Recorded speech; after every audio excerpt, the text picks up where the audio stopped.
Be the right club. Be the right club today. Yes! Johnny, that's better than most. How about in? That is better than most. Better than most!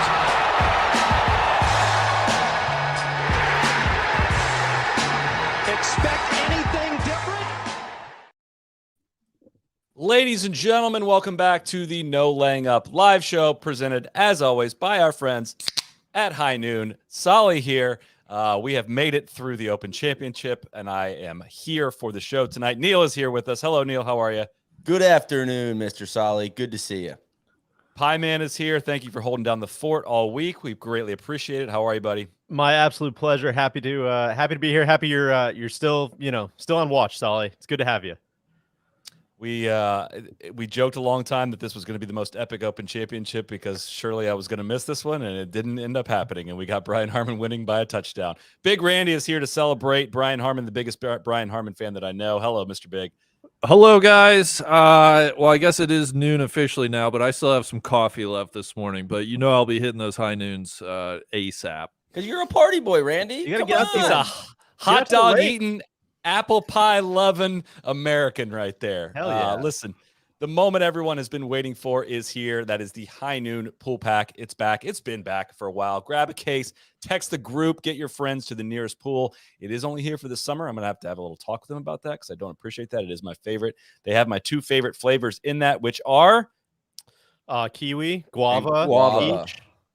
Kiwi and guava. Lime. Are my two favorites. Oh, That's those are why your I two saved- favorites. Sorry. Those are my two favorites. So they And have lime. of course, the other as a They complete do. of the pool pack.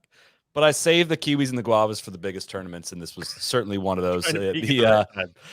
It's real vodka, real juice, 100 calories, gluten-free, no added sugar. You can find it on Drizzly or wherever you buy High Noon. Visit highnoonspirits.com to find it near you. Pie Man, I'm going to throw it to you first. Why don't you well, how would you eulogize the 151st playing of the Open Championship?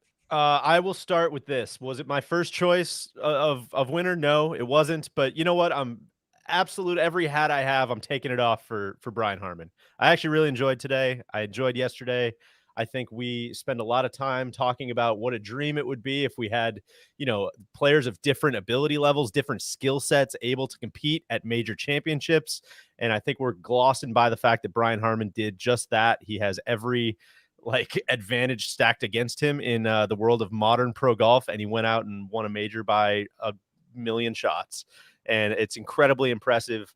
I really enjoyed his post-round interview with Tarico. I thought it was great. He seems genuinely just totally over the moon. I know he's trying to suppress a lot of that personality on the golf course, and I think he's really he talked a little bit about that, trying not to get too far ahead of himself, trying to really stay locked in. And I think you saw that bunker shot on 18.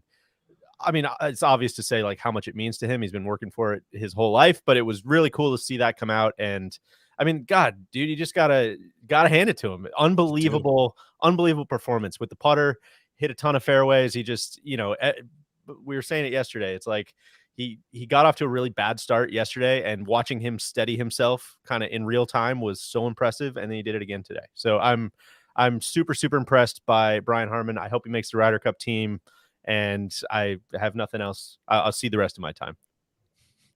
I thought that was really well said. Really well said. I would echo. I want to give Brian Harman all the credit in the world.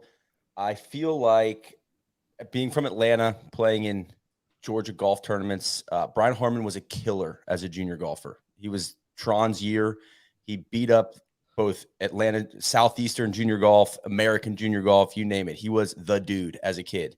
And you don't often hear of a lot of guys, especially that aren't, freak athletes, taking that into professional golf and winning a major championship and being just a consistent top 10, top 20 guy with, like you said, every disadvantage against him. So massive shout out.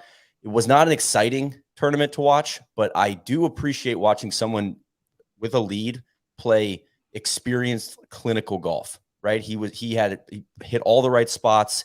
He was swinging. What I think they said it, conservative targets, aggressive swings was kind of like your the favorite mantra out there. And it felt like he executed that. And then just the guy's a freak with the putter this week. And, credit to him. I think if I was going to make an analogy, it's like watching the option in football, the wishbone. You know what? It's not exciting, but when it's run properly, it's like that system is kind of fun to watch. 6 yards is 6 yards, my man. Yeah, come on. It's we'll working. take it. You got to give it to him. Totally. So shout out to Brian Harman. Good on him.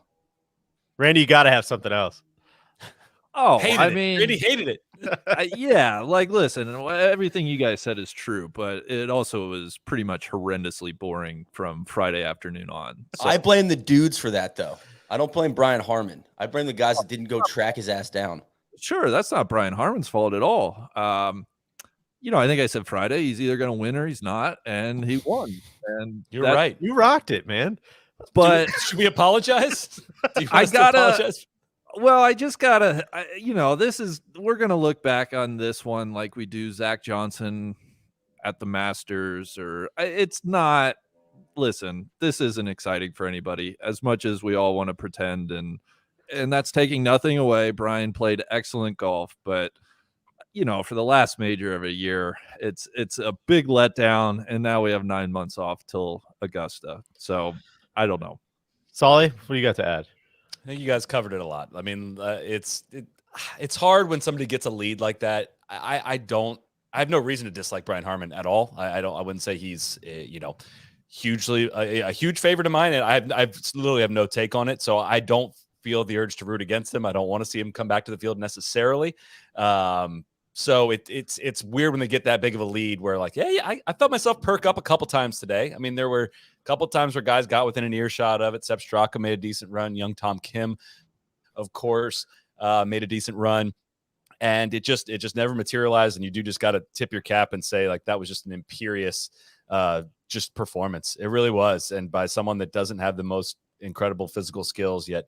And just Harman too, he doesn't care what you think or what if you like him, or he doesn't care put on a show for the cameras or anything. He's not even barely acknowledges the crowd, and he doesn't care what you think of it. Doesn't shake the volunteers' hands on his way to the first tee, but he doesn't. Randy hates that.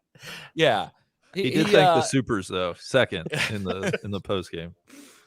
But he just doesn't give a shit about any of that. I respect that to a certain extent. He's not trying to win any popularity contest, just wants to show up and play golf. And he just whooped everyone's ass. I don't put as much on the group. Clearly the level of play, the realistic level of play was around 7, 6, 5 under par, because that's where everyone settled. And he just put a kind of nearly once in a generation performance together, non-Tiger. Louis Oosthuizen's is up there, of course, but no one runs away and wins majors by 6 shots other than that dude that wears red on Sunday. So Navin just had a good one. Harman is actually who Neil thinks Ches is. That's a great take. So accurate. I'm with it. And I will say this, I have put a lot of nuggies on Harman, and he has paid off. I think we're in the positive on that over the last few years. I wore my snow camo hat for Harman too. I love it. Hunting season's right around the corner, we talk baby. Dogs and killers. I mean, here's a killer right here. Absolutely. I think the other lasting memory I'll have of watching golf, especially today, was how frustrated all these horses were getting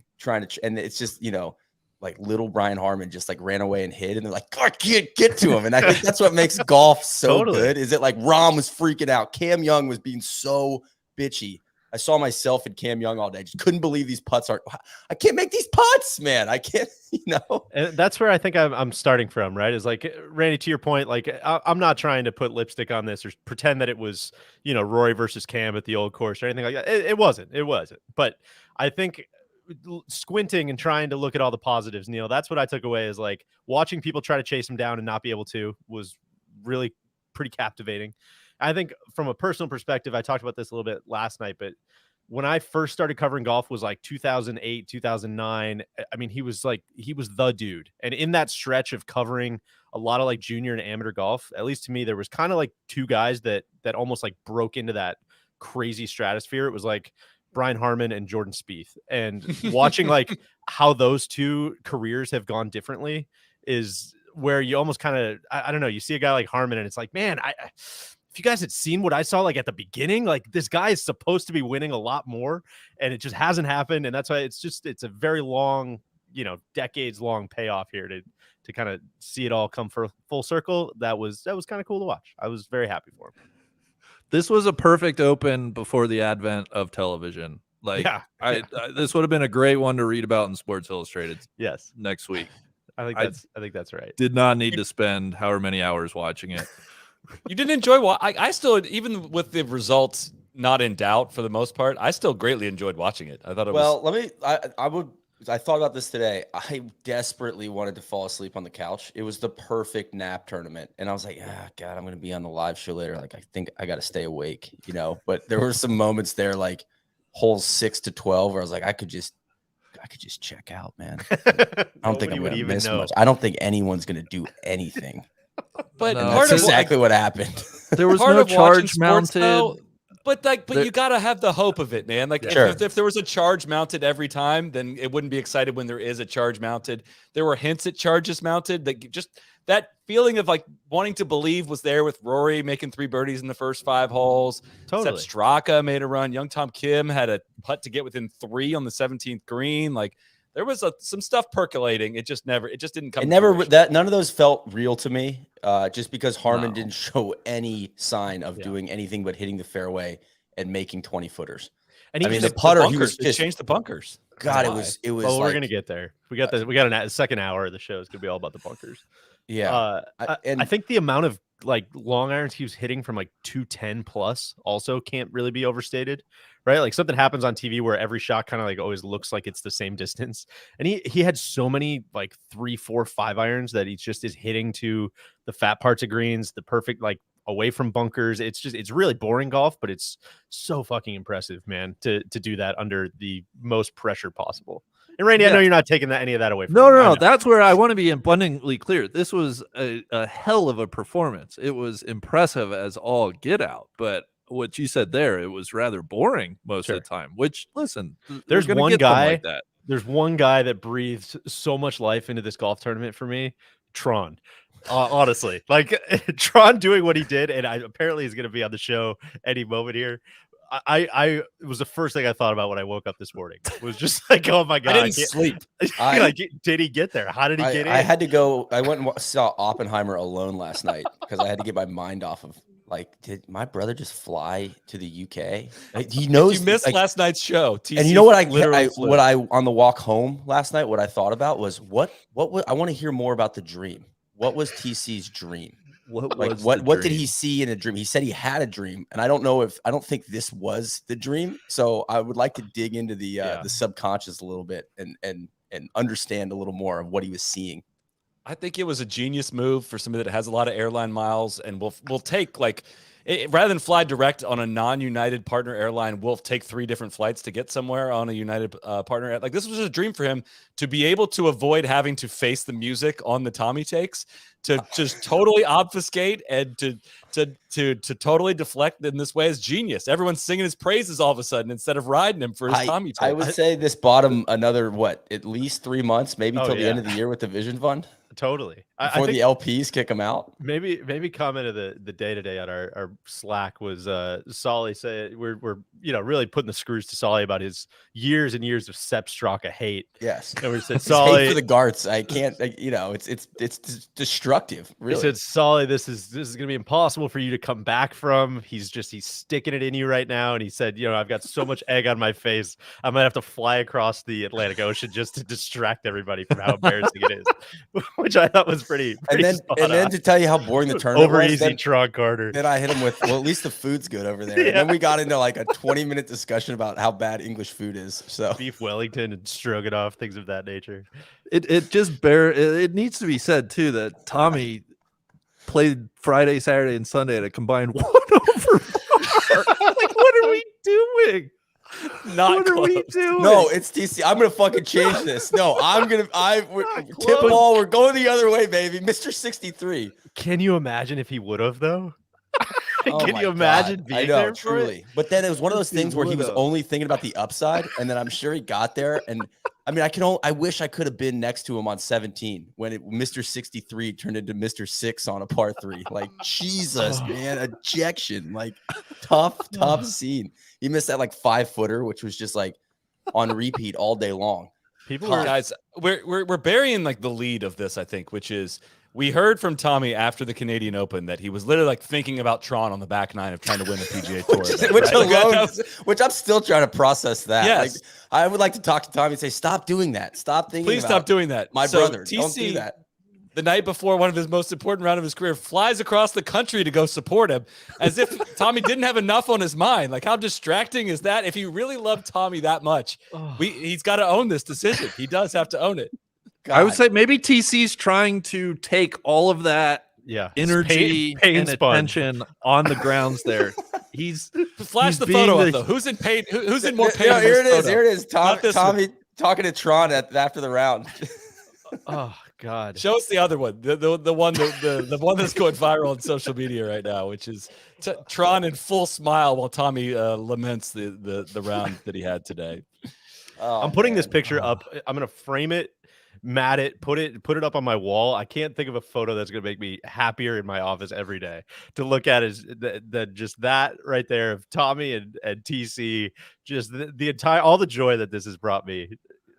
It's impossible to overstate. Right before he hopped on the live show last night from Dulles, I can't believe I'm saying that out loud. I was talking about how, like, I'm not a good sports fan. Like, I don't really care that much. And so it's like my brother is the exact opposite. Like, nah, dude, fuck that. I'm going to go help Tommy make this happen. And here I am. I'm following Max on Thursday. I'm trying to, like, don't look at him, wear your sunglasses, don't get him out of his process. Like, I'm not here, Max, I know you're playing the Open, but I just gotta find a place to charge my phone, man. Sorry. I just don't want to, I don't want any trouble, and TC's like, fuck that. Like, we're marching on Liverpool, like Cornwallis style. Unbelievable. Reverse Cornwallis. Reverse Cornwallis. Oh God.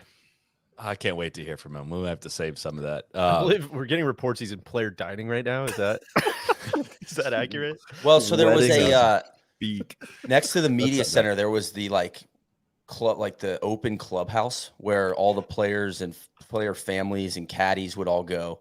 And I'm sure he's in there behind the chipping green, just probably housing some hors d'oeuvres, probably hoisting a couple pints. Who knows what he's doing in there? Can we, before he's probably getting Jason Day to apologize to him about something. Big finger in his chest. Can we, I'm sure we're going to get cut off on the Harman conversation. So I got to at least effort this in there. Ryder Cup, Solly, how we looking? No brainer. I have not seen updated points, but I would imagine if you win a major, like, you're in based on the point system. And I have some thoughts here. All right, if you'll humor me here for a second. That's why I asked. I want to be clear on this. I have to put some tent poles around this part of the conversation. Actually, TC's not here. He's not going to twist my words here or anything. But I'm not saying Harman shouldn't be on the Ryder Cup team. I'm not saying I wouldn't want him. Yeah. I'm not saying I wouldn't want him in Rome. That's not what I'm saying. That's not what I'm saying.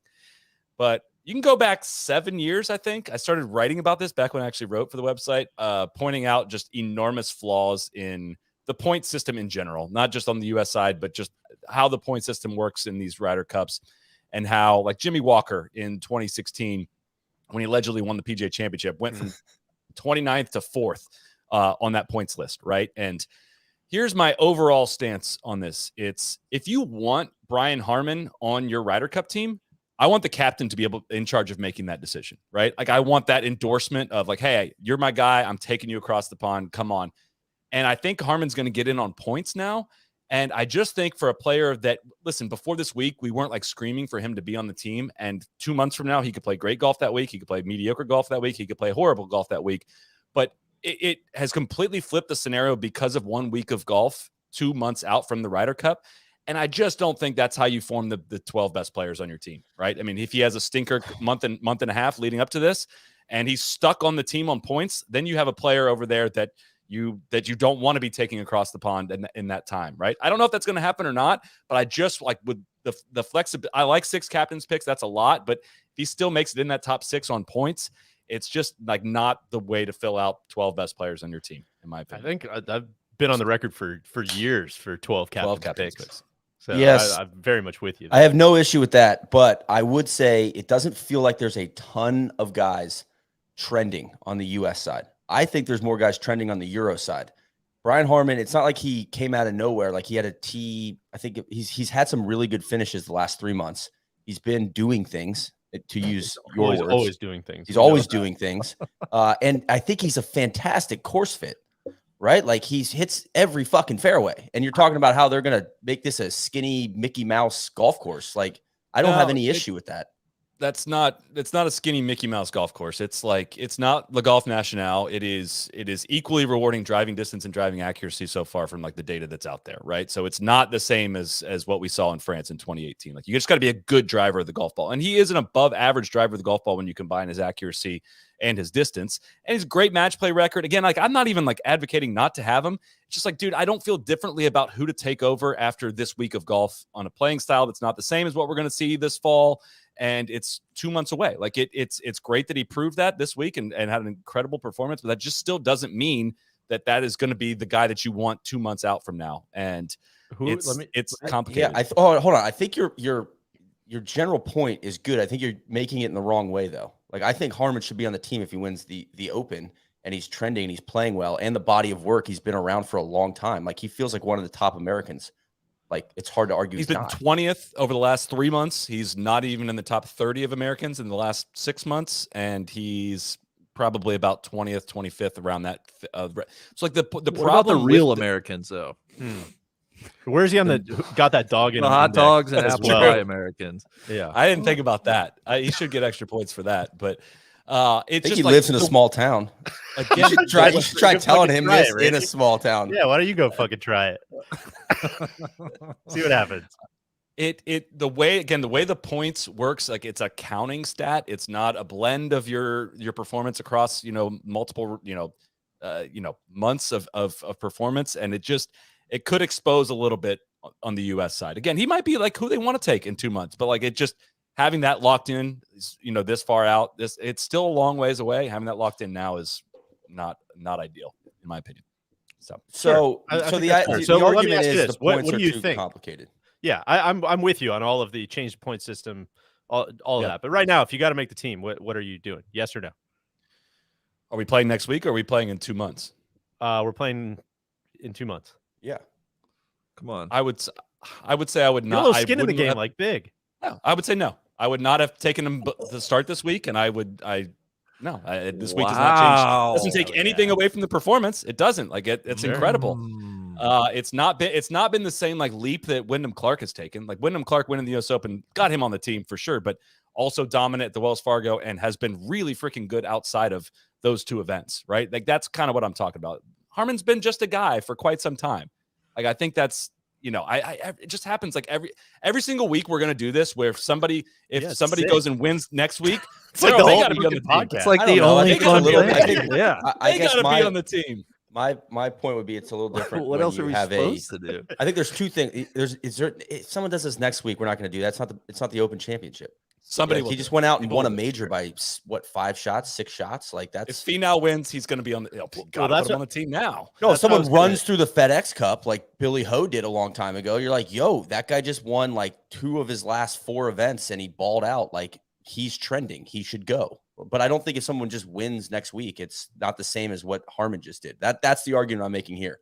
Like I would not feel that way. I wouldn't be like, oh, he's on the team now because he won a regular PGA Tour event. I agree with you. I'm in on Harman. So I see where you're coming from. I respect your opinion, but I think your opinion on the point system is great. Like 12 captains picks, but I guess they're trying to avoid favoritism. Like what is there? They want to reward guys for like black and white performance, I guess. Which is ironic because I tweeted something about this, but everybody talks about his Walker Cup and he played 2 Walker Cups and all this stuff. The thing people forget is that they were consecutive Walker Cups.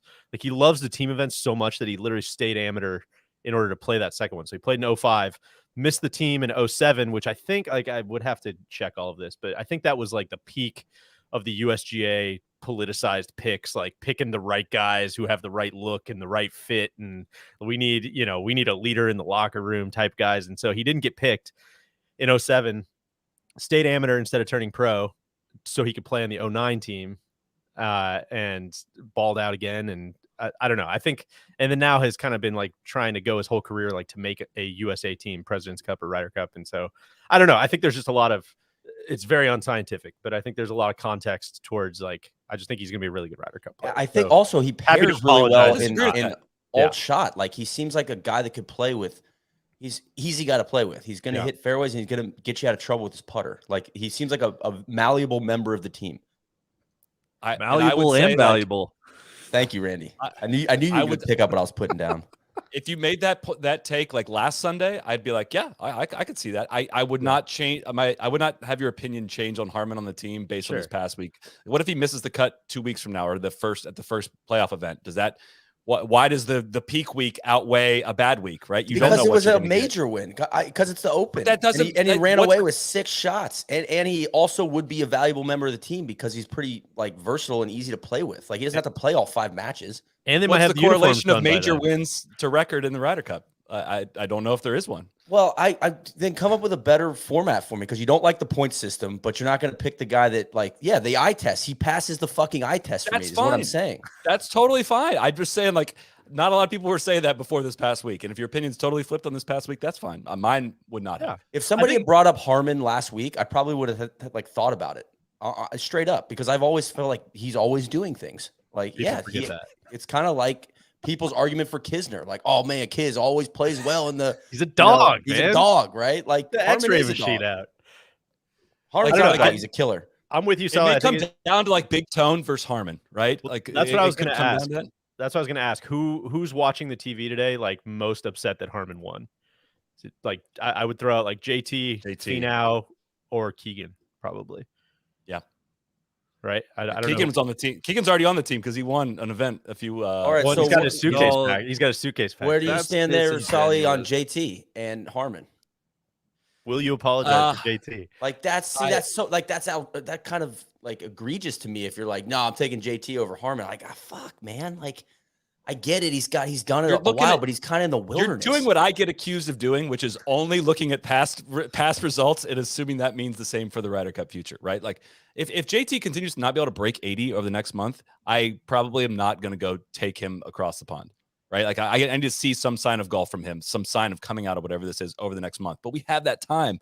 Like, form ebbs and flows, and being in great form 2 months out does not guarantee anything for the Ryder Cup. Not one single thing. So I don't know. I just would say, I mean, Harman feels like we gotta throw the flag, guys.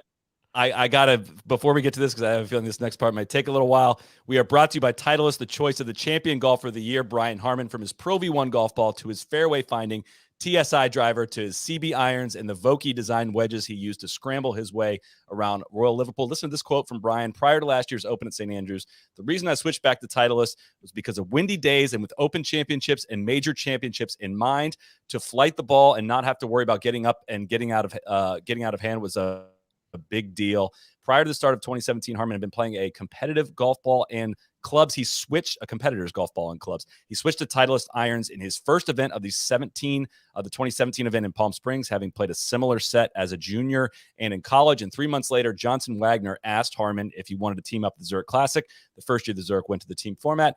Harman had played a Titleist golf ball in college and had no problem playing Wagner's Pro V1 during alternate shot. And he said, we had a nice tournament, especially the last day. I got really windy. I was hitting some shots with Johnson's ball, shots I couldn't hit with the ball I'm playing. How about that endorsement? Harman switched to the Pro V1 the following week at the Wells Fargo. He birdied the final 2 holes on Sunday and won by a shot. The effects were immediate. The way I flight iron shots, the way I control it around the green, it saves me. I don't know how many shots it saved me. Harman signed with Titleist in 2018. The rest is history. How about that? Yeah. Johnson, Wagner, and Brian Harman. Just a couple of dogs. That's pretty good vibes in that group. I'd like to caddy in that group. I think that'd be a lot of fun. We've got a very wet man trying to get into our chat, but it looks like his service is really struggling. So I will. I'm going to milk the clock here by saying what's our outlook for Harman going forward. So Are we playing over unders? I think so. What the hell? Well, As you 11 and a said, half Randy, majors? what the hell else is the podcast for? Neil, does anybody want to set an over under? Over not under at 1.5? Neil. Oh well. I'm gonna go under. I'm not gonna disgrace the bit with this. I don't think Harman's gonna win another major, but I do think he's gonna win. What about just regular events? Over under. He's got what, 4 now? 3? I think 3. 3. So this is his third. You guys think he gets to 5? That's what I'll set the number at. There's something really interesting because I think that you can make an argument that like this. I don't even think it's a controversial argument. Like this golf course and this Open Championship like sets up so much better for him than week-to-week golf on the PGA Tour. Yeah. Right. Where he's running it out on fairways. It's much more position play. It's much more kind of outlasting, making a lot of pars than it is, who can bomb at 340 and flip wedges closer and make more putts than everybody else. Right. So I in a way, it's like, I definitely am not saying it's easier for him to go out and win a major than it is, a regular PGA Tour event. But I do think it's like a closer gap than it is for a lot of other players. Does that make sense? He should play more links golf. Is what you're saying. What if that'd be sick? What if he became DP? Well, but we've talked about this. The DP World Tour doesn't play links golf. What if he just becomes like a, just trying to win a bunch of club championships over there? Is he the links master? Potentially, maybe like the links apprentice. Maybe you're fired. Sure. I'd 4.5 is an interesting over under for total wins for Brian Harman. 4.5. That's what you said, right? So does too. he get to 5? Yeah, does he get to 5? Yeah. I think I'm going to say he does. I think he wins 2 more events because I think his game it's not like he's not going to lose his magic power of hitting it far as he gets older. Like I think he's got some, probably 5 good years ahead of him. He's what, 35, 36? 36? Yeah. So I could see him winning, getting 2 more wins. Yeah, I think I'm going to say yes to that. I think that's a good line, though. 40 events. That's a good line. You said that's a good line. He's played 340 PGA Tour events and won 3 times. I will say, like you guys were talking about watching the golf this week. I will say it was a delight to watch not a driving contest in general. It was just a delight to watch that part of this golf course, and that for that reason I will say under. And that like PGA Tour golf goes back to being a driving contest so much of the time, and he's just playing at such a disadvantage when it comes to that. And like the tour continues to cycle longer and longer players coming up every single year, and it's just going to be even more difficult for him to win a lot of tour events going forward. It's a totally different style of play. What any tour events that particularly set up well for him? Is there anything that jumps off the page? I'm trying, like they truly feel like they're going extinct. I mean, you would say Hilton Head, you would say Valspar. Yeah. But Colonial, maybe. Colonial. I mean, he has played well. Didn't he win Colonial? Is that right? Or no, he won Wells Fargo and he won. I think he won Wyndham, maybe. I think he won Wyndham and John Deere. Does that sound right? Wells Fargo. Fargo. When it was at Wilmington. Yeah, you're right. Well, it seems like we've got TC is he's running into Wi-Fi issues over in player dining, so we're bringing in another guest. I think Ben, bringing in KVB. Not as wet as we were hoping. Oh, I mean, I've had like a little bit of time to dry off, and I had like a dry place to go. I don't know about TC. He was out, rummaging in the garbage cans for an extra windbreaker or something. But yeah, it was freaking wet out there today. But we soldiered on. We good. How does it feel knowing that TC was like sitting on his couch yesterday morning and made it to Liverpool faster than your golf clubs did, having a week to make it there? I'm gonna be honest, it's pretty depressing. My golf clubs are currently stranded in the Newcastle airport. They were like, please let us know if you can take delivery of these clubs in 2 to 4 days. I will be leaving in the morning. So some old British couple that we rented the Airbnb from is going to get a brand new set of Titleist. I hope they play well with them because I don't know that I'll ever see them again. So, oof. Yeah. Well, how was your day? What was where were you most of the day, and what did you see? I followed Mr. Harman most of the day. An enjoyable, stroll just to sort of a little bit of tension early on. I think when it looked like he, I want to say it was on 4, hit it right there and had a pretty tough up and down. made that putt. I thought that was kind of the moment when he just like really sort of steeled himself and then follows that up with 2 straight birdies. At first next hole he hit it into the gorse, but then birdies 6 and 7. I was like, God, man, like this is just clutch stuff. He had a great quote just came out of his press conference. He said that some guy on Saturday night said to him as he was walking after one of his bogeys, he said, Brian, you don't have the stones for this. And that pissed him off so bad. He was like, I don't want to give that guy like too much credit, but like that snapped me right back into it, and I was good from there. So he was like, if you didn't want me to play on the well, Ryder Cup team. God, I said, need if to you didn't want me to play apologize. well, you should have been. Listen, this is a good quote. He said, if you don't want me to play well, all you really need to do is be nice to me, because then I don't focus. But if you are nasty to him, he dials in. So that's I'm motivating him. Try that in a small town. Dog. Fucks. I really, really hope Harman and TC don't get to spend any time together. Those two could become just a dynamic duo. Zurich pairing for sure. Did run into TC out there? Yeah, I believe so. That was sort of the way that I mean, that might be my interpretation of things, but I got to say we had yet another press conference where people were very confused by Brian Harman's sort of redneck nature. He talked about buying a tractor, and you could have people were just baffled. Like they could not believe that an open champion was going to ride around on his tractor next week, which is a little, supposed to be the best fans in golf here. I think that was Louis. I think that was Louis' like crowning thing, right? Wasn't that his whole thing? Is like finally I can retire to my farm. I was riding for the British fans yesterday, saying they were. I guess this is more the media, I suppose. Well, I do think that if I was going to adjust my take from yesterday, it feels like the British fans they're very locked in, but they're locked in for their guys. They can get nasty if it's not going their way for Tommy Lad. It's like, well, then I'm going to fucking take it out on you, man. Kev, what's going to be the lasting memory from this week? I think honestly, it's just Harman like waggling and waggling and waggling and waggling and then striping shots.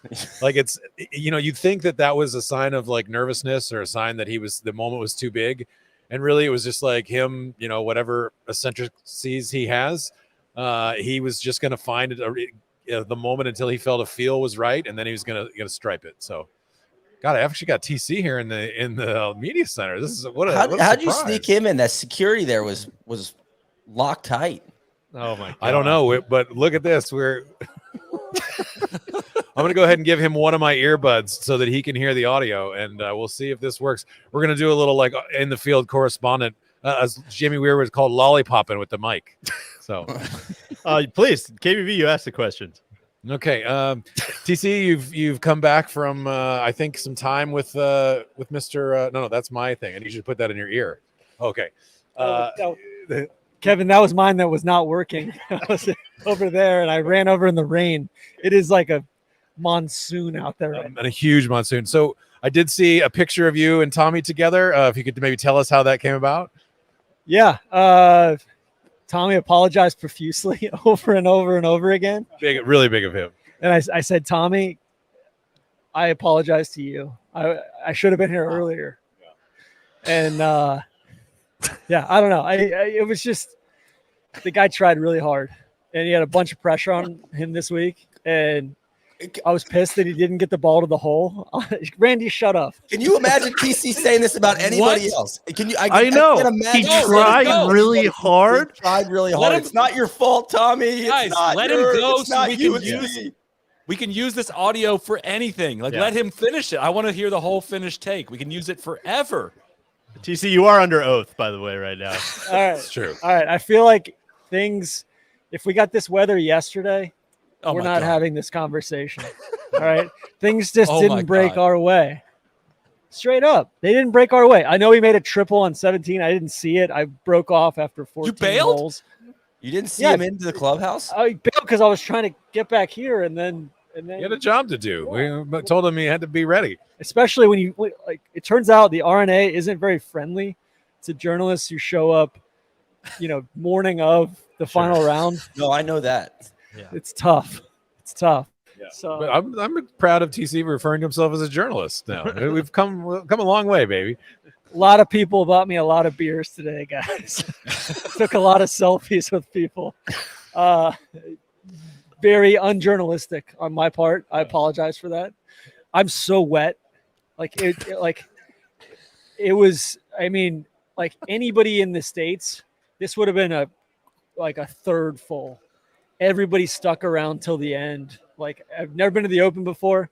I had an awesome day. It was so much fun. People were, you want to talk about the best fans in golf? These are the best fans in golf, Randy. You would love it. You would eat it up. You heard it here. I mean, what a field report we had there. TC, ask TC if he can give us a little bit of detail about that dream he had last night. Oh yeah, they want to know about the dream. Guys, the dream was on Friday night. Okay? Excuse me. Yes. I slept on the plane last night, Randy. Right. Just to, course, you know, of like, course.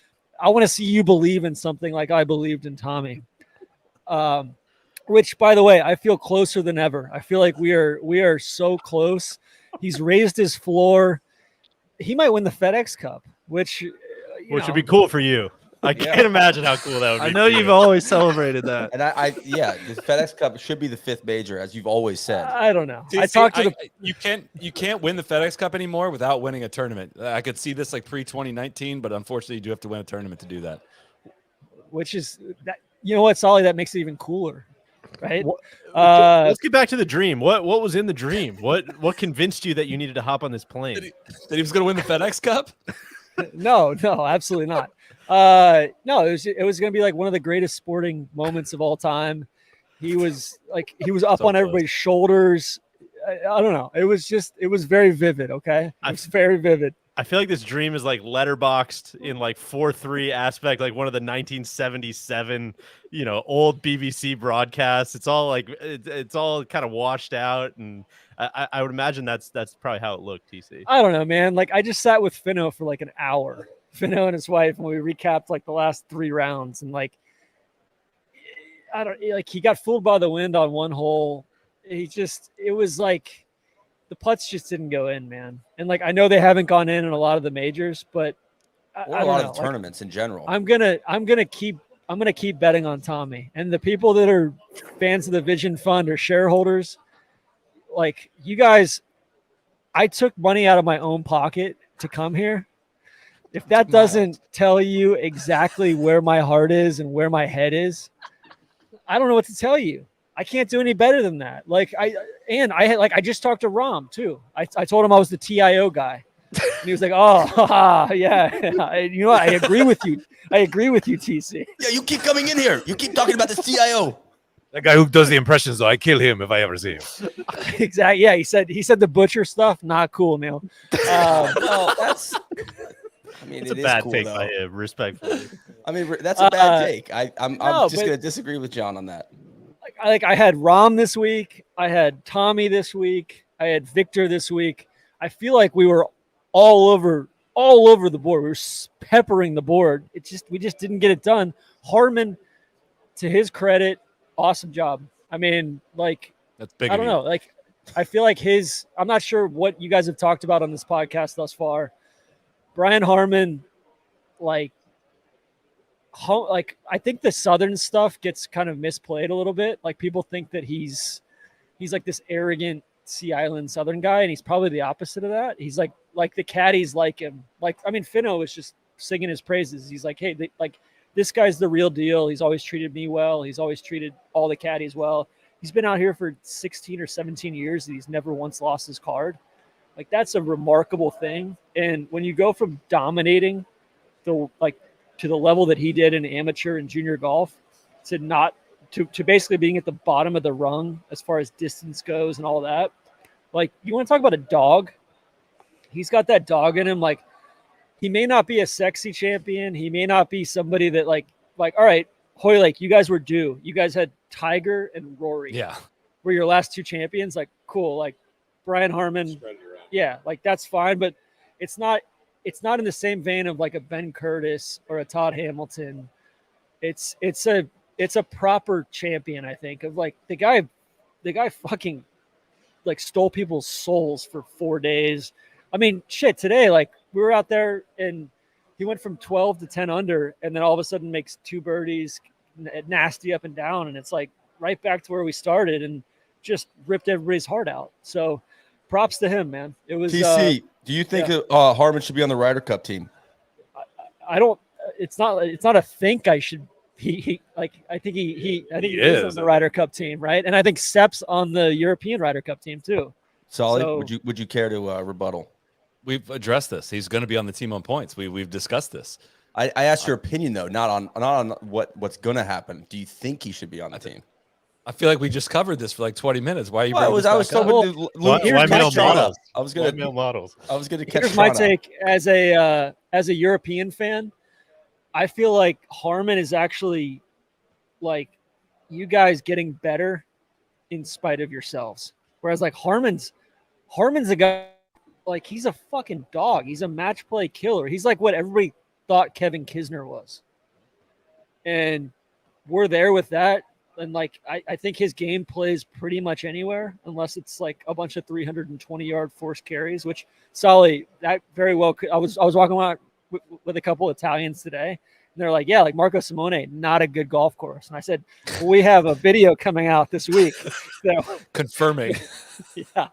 But I don't know. I think like it's just he seems like a high floor guy to where Harman's going to be a good locker room guy. He's going to be a good team guy. You can match him up with a lot of different. Pair him with Scotty, guy who can't putt. Pair him with Scotty. Pair him with like somebody who's a little bit wayward off the tee, and you know, get him on the par threes or whatever. I don't know. I like it. You heard it here. TC, I want to first congratulate you on your bravery and Tommy to a lesser extent as well. But true man in the arena shit from you guys this week. You know, there's going to be a lot of haters and losers saying, why did he do this? You know, why is he over there? And I want to ride for you, my man. It's one of my favorite memories of the Open Championship. I think it's up there with Jack, Tiger, the Rory, streaker with John Daly. All of those things. I'm putting this right up there on that list. So I want to first congratulate you on doing this. And second, have you found a flight home? What's your game plan? I have. I'm flying out of Heathrow tomorrow at 2:50, I believe. Direct to Denver.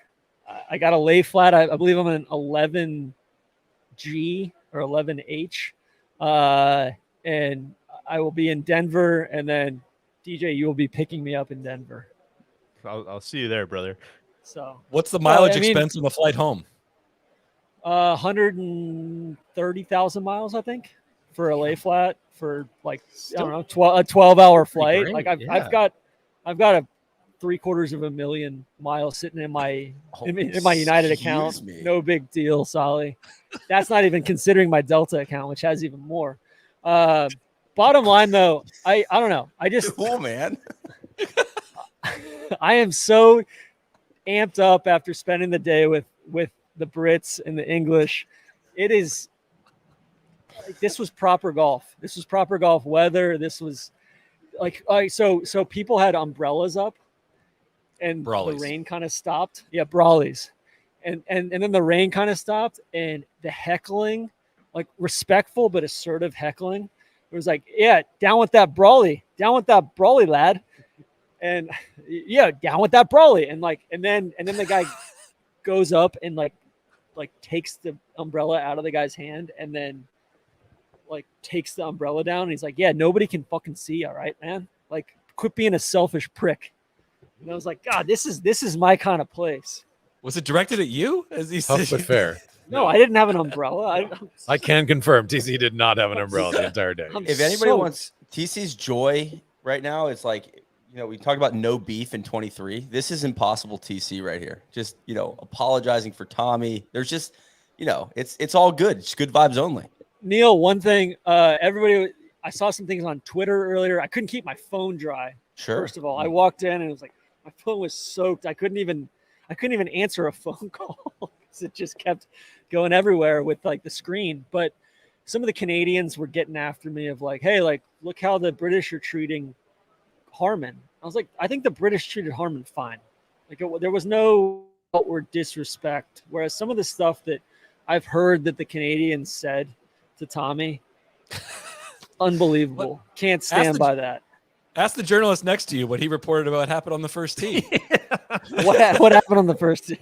Well, he got booed on the first tee. Brian did, and then as he hit the ball, I would say 3 or 4 people said, "Get in the bunker! Get in the bunker!" Listen, don't support it. Just like Solly with AA.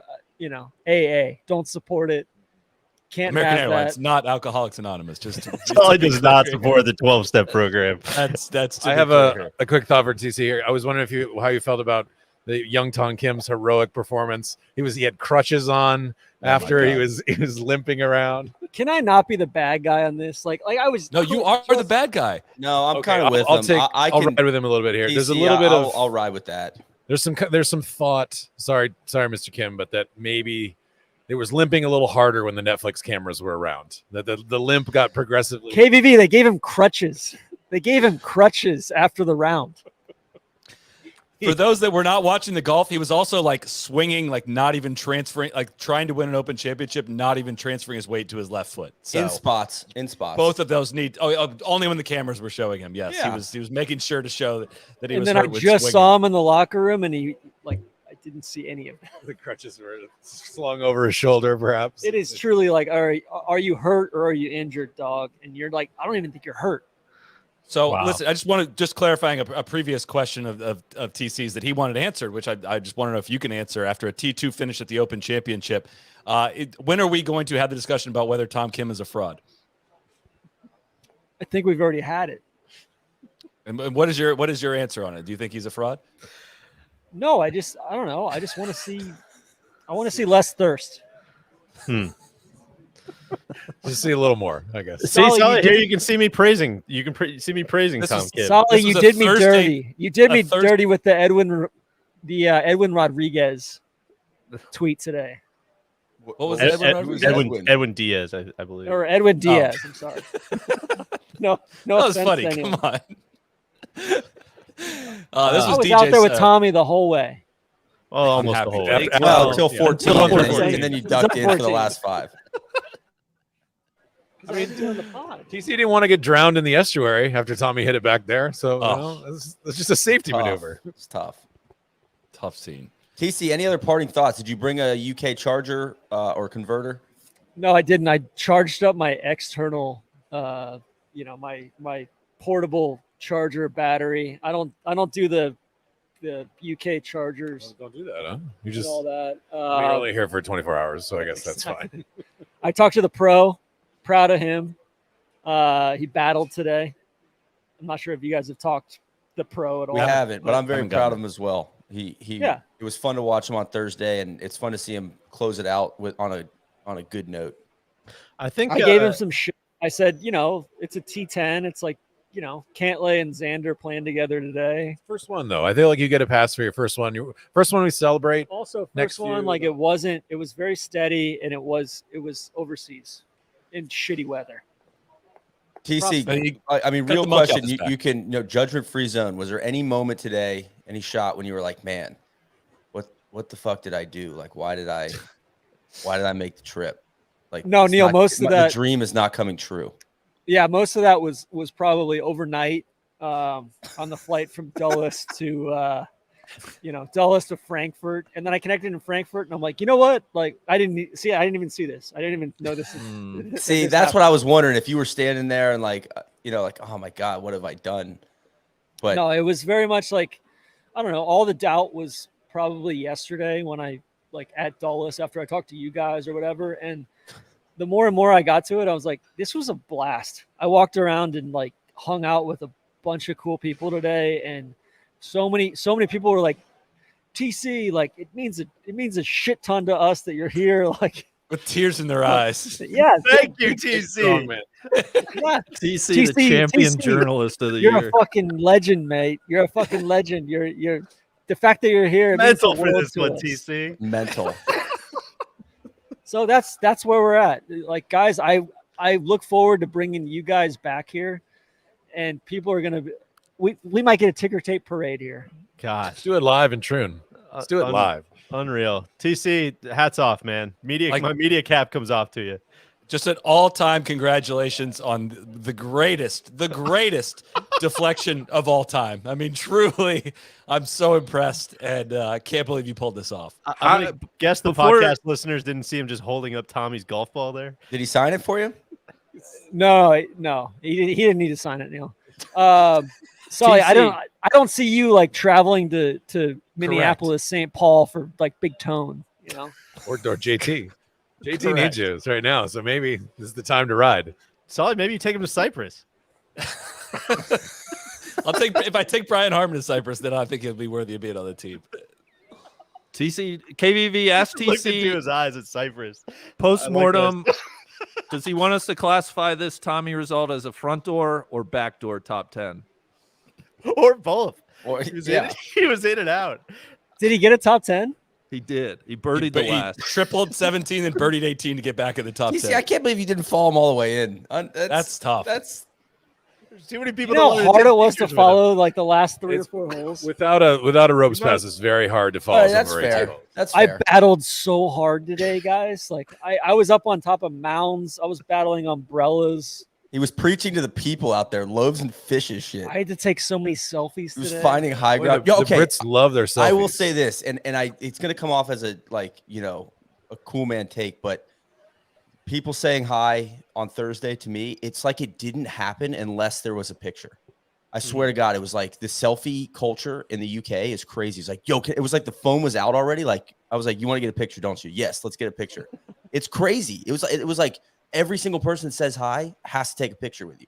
It was kind of bizarre because I feel like in the US it's more like sometimes somebody will be like, oh man, I know it's lame, but can I get a picture? It was like, no, do we have to get a picture or this didn't happen? Where are those pictures? Which is almost better. No, right? That's what I'm saying, Deej. It's kind of almost, it's more like, hey, like this is what it is. They're very upfront about it. A couple people to shout out to, like I put that up on Instagram yesterday, and a Nest member picked me up at the airport today and drove me from Manchester to. There was a guy waiting after I cleared customs. There was a guy waiting to take a picture with me. No, like this was not the guy that like messaged me. He was like an American kid. He's like, TC, I knew you were coming through. I was tracking your flight. And then from there too, it was like I don't know. It was just I knew you on that Lufthansa bird. Yeah. Oh my God. It was wild. It was wild. So I don't know. It's been a wild 24 hours. I'm glad I did it. This has been like really, really fun. And it's really fun to go to a golf tournament by yourself with no plan other than to like, I'm going to follow this guy and just I will echo see what happens. It was awesome. We co-sign that. Man. Hell yeah, TC. Go on, congratulations. We're gonna go have some pints. I mean, and, Tommy's I'll still get a right fluffer, story though. first, but Yeah, End of the day, See, like Tommy, like he did not Tommy is show a up at his complete home fluffer. course. Like Randy, I listen, I know you guys are going to say that. And honestly, I'm proud that you're saying that. I respect you for saying that. We're going to have the last word. Tommy is going to win a major. I am more hopeful now than I ever have been. Okay. Keyword there is we. TC is on the squad. yeah, Fair. All right. Any All other right, questions, guys? I think we'll send you guys on your way if you, unless there's anything else you're dying to get off your chest. But No, epic. I feel Well, are you gonna hang? Are you gonna hang out with Tommy now, or is he out? I don't know. Finno was like, yeah, I'm going home. Like he was staying at home the last few nights. It's raining so hard. Hey, thanks for feels coming. like TC, it could be but, coming down. TC's gonna be at the Red Lobster in case they change their mind. I truly felt like the Red Lobster guy. I didn't have a credential or whatever, and I couldn't get to him for like 4 holes, and I was like he needs to know I'm here. He needs to know that I paid this off. Did he see you in any moment, like during the rounds? Did he, No, I tried, and like I couldn't. Saw him right before he hit that tee shot at 17. Tommy, God bless. Tommy. Oh, good on you, boys. yeah, safe travels hell of home a to both of you. drop-in. Thanks for See the you in coverage. Denver. Oh yeah, he'll see you in Denver. He says, and The Mile High City, baby. thank you all for a fun Open Championship. All right. Fun to have both the Schuster boys in the media center this week. Ships in the night. Just never thought they'd be grown up and be big journalists, but now look at them both. Yeah, TC's yelling at the top of his lungs, drinking beers in the media center. Neil's whispering, looking over his shoulder. Well, it's a Thursday, Sunday situation. I'm just not trying to get us kicked out on the first day of the tournament. But hey, listen, someone's got to keep us in business. We may be kicked out after this is coming on. I did went in there and they offered beers and they said, "Oh, but you can't drink these in the media center. You have to drink them in the lounge." So TC breaking like 17 RNA rules here. I'm very proud of him. It's F the authority. RNA is like the U.S. Marshals, man. They got it locked down. Really All right. Well, we're going to go ahead and send you guys out. Thank you both. Safe travels home. And we look forward to catching up with you when you're back. Shout out to both of you guys rocking the Robbyk activewear. You all know Robbyk. These guys understand quality. Only one way to describe them, which is comfortable. Best fit, best feel. Thank you, DJ. Now, summer is in full swing. It is the perfect time to load up with the best gear that we own. Their performance polos are fantastic. Randy is rocking my favorite one right there. I wish I didn't think about TC whooping my ass at LACC every time I see that shirt, but I absolutely love that shirt. They're clean, 4-way stretch, and moisture-wicking fabric that will get you through a warm summer day on the golf course. The performance hoodies, what can we say at this point that we haven't already said? Stretchiest, softest hoodies in golf. If you want to be comfortable and relaxed on the course or wherever you want to wear a hoodie, do it in a Robbyk hoodie. I am wearing one pretty much every single day. The performance Q-zips are a game changer. Nothing beats rocking a Robbyk Q-zip for an early round of golf or out to dinner. They're soft and stretchy and comfortable. Wear them all the time. Can't go anywhere without spying the dog logo up in this corner. Well placed for podcasts, by the way. And for anyone that does kind of video content. These are very well-placed logos. Or the stripe on the back. Summer's in full swing. Use code NLU at roback.com, RHOBACK.com for 20% off your first order. That's code NLU at roback.com, 20% off polos, Q-zips, hoodies, and more with code NLU. Do we need to have our own post-mortem Tommy conversation, or do we have other names we need to get through first? I mean, I didn't like I said last night, I find Tommy very easy to root for. It's just like that wasn't it today or yesterday. And like that's not good. Like that wasn't even close. It's not good. Like no. He's not like I guess the putts didn't look awful, but they just didn't. No, I thought the putts were closer than the shorties were bad. Yeah. The one on 14 was really, really, really bad. And obviously the triple is not great. A lot of them were very close. That's what I will say. I want to hit it pretty good. He's 7 shots back. I would like to pose a question to you guys. Who do you think right now is the best current active player that has not won a major? And I'm not even going to say not won a tournament, but I would even say is Tommy that guy, or is it Xander? Like who do you put at the top of that list? Man. That's a good question. We haven't really talked about that in a long time. There's a lot of contenders. Xander. Yeah. I think it's Xander. Because Tom, it's like, again, we have to remind ourselves Tommy has not won a PGA Tour event. Why Xander over Cantlay? Xander's got more. Doesn't he have more wins? Or does I think he has more close calls in majors. Cantlay's got low-key kind of a lot of wins. Deej, I feel like Xander has threatened more. Yeah, especially at the Masters, to where you're like, oh god, this guy. I feel like it's been like it's coming soon. It's coming soon for 3 years, and then this year was kind of I think a massive disappointment. He had some. Xander's finishes in the majors this year: T10, T18, T10, T17. So like disappointing for his level of talent, but like not embarrassing, not horrible, but just no memories at all. And I would say you could argue then that Cantlay is more like goes out and balls out in regular events, but then like no shows in majors.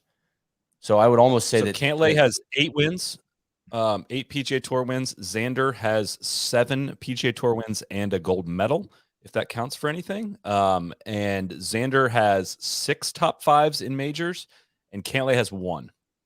So I'm gonna call Xander. I'm gonna executive order Xander over Cantlay for best players to have not won a major. Do you think anyone else is in this conversation? Ricky, someone put up there on the board. I know that's going to make Randy happy, but Ricky's got a pretty legit resume. And what, 4 in 1 year, 4 T2s? I think he was second, wasn't he? In all four majors. No. Just He was top top five five in all top four five. majors. I think a couple runners up. Jimmy Walker, I think, is in the conversation. That's true. Is it the best player, like the best Most player right accomplished? now, or the Yeah. most accomplished that's I still think playing? I think active. So I was trying to get rid of Monty, right, or somebody like from long ago that we're not. But I guess it's how much are we looking at current form in this question, right? Because like it's current like form, I think like Victor? Tommy's kind of up there, man. It's like Lee Westwood, right? Don't we have to say him? We don't have to do anything. I think that you can put that one in past tense. I'm pretty sure. So, Would you argue Kuchar then if we're going back? I think we're moving past those guys. I think there's got to be a component of current form. I like this one. Taylor Gooch, of course, got to put him up there with his sure. live record. Of course, is easily one of the best players. Yeah, to not win a major. Yeah, I mean Tyrrell Hatton. I guess that we're talking about like top players in the world. Doesn't necessarily have the win resume, but he kind of falls in with Tommy for me, where it's like yes, but it's almost like we're skipping a step here. Like I just didn't feel like Tommy was. Yeah, his first win's going to be a major. This is Tommy's 7th top 5 in a major.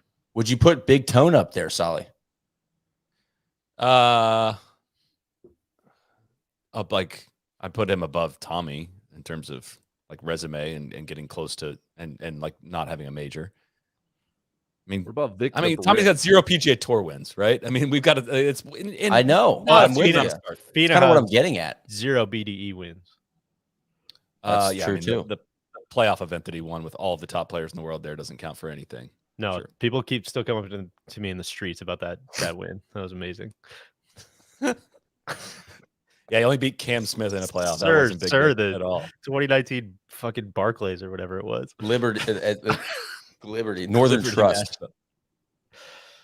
That was more like Cam Smith lost it anyway. Yeah, that's true.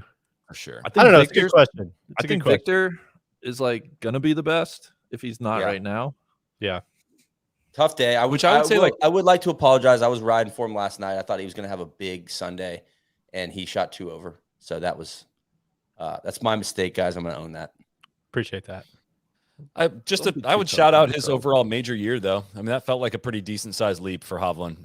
Tough final day, but I mean, T7 at the Masters, T2 at the PGA, obviously, and then 19th at the U.S. Open, and then T13 this go around while shooting a million today at 73 today. So Hovland felt like when the golf got bigger this year, he played better, which is a strong. I'm strongly endorse that kind of profile. Agree. We haven't talked about. I mean, if you guys are going to accuse me of Sepp Straka erasure, we haven't mentioned that name yet, and he finished tied for 2nd at the Open Championship. I mean, what more is there to say? We've ridden so hard. Put him on the team. No, I mean, I think our points are he's a lock. Well documented. Guy we can't ride any harder. Filling up the cup. I mean, his cuppeth runneth over. Solly. The guy he's a player. He's an absolute player. And just because he's a guard, you don't like him. And I think we need to talk about that.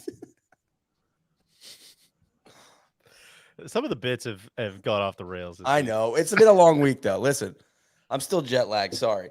But no, Sepp Straka deserves a lot of credit. I think he's 2 top 10s at the majors this year. Really good golf. T7 at the PGA. People forget that. And if you go back to last year, won last year, won the Honda, lost in a playoff to Zalatoris. I can't remember where, but I remember that happening. Like, he's been playing good golf for 12 to 18 months. He lost them in Memphis to Zalatoris. Memphis, thank you. So I think, he deserves he does deserve a shout out for doing things Harman-esque. Harman style. Can I ask a question that I just would like answered? I truly I'm genuinely curious here. So he like missed the cut at the US Open and finishes T2 at the Open. Why does the peak week count so much in your guys' minds? And the missed cut means nothing in terms of like put him on the team. Like I'm genuinely curious here. I have no defense. It's a very, very good point. I totally agree with you. Whoa. Yeah. I don't know how to react to that. I have not heard that. I still think you should be on the team, but I okay, that's fine. I see what you're getting at, and I agree that the peak weeks are, they got to all be taken into account. I don't know. I think the there's- peak weeks. I think there's a Listen, everybody has bad weeks. Yeah, but I was we're gonna say looking that. for what the ceiling is. Are you though? Or I think That's to the speak for question. my client. I think you'd be looking for like what the floor is, right? No, Because like I think you no. want to make sure otherwise you're trying to time it up, right? You're trying to make sure like we have this guy whose floor is lower, but hopefully he has that. I think dog that's in the him only and falls chance out Europe in a big has. moment. I think the only chance Europe has is for guys to hit their ceiling. If it's a floor competition, they're going to get smoked. Yeah, that's fair. I mean, I would say Sepp has also raised his floor over the last 3 months, right? I mean, his play has been he's been definitely up there among the top like 12 Europeans over the last 3 months. It's if you extrapolate that out over a larger sample size, it most certainly has not been, and he's been close to an average professional over that time. But like if we're talking about somebody in form that's playing, we've long joked about him of being like very inconsistent. You have no idea what you're going to get week to week. That is starting to trend in a different direction. He's obviously over the last month has been playing fantastic golf. And he drives it really freaking good. And when you're looking at like a guy who's, I would say him and like who's got a higher ceiling, him or Nikolai Højgaard right now. Well, right? there's like, also I would think it's probably Sepp, and I would Sepp kinda drives it a lot argue- better. It's like I think it's kind of a done deal. Like, okay, if you go by the data, like Hatton, and I'm a Hatton fan, he's a like top 5 machine. The guy is consistent. He plays really good golf, and the numbers bear it out, et cetera, et cetera.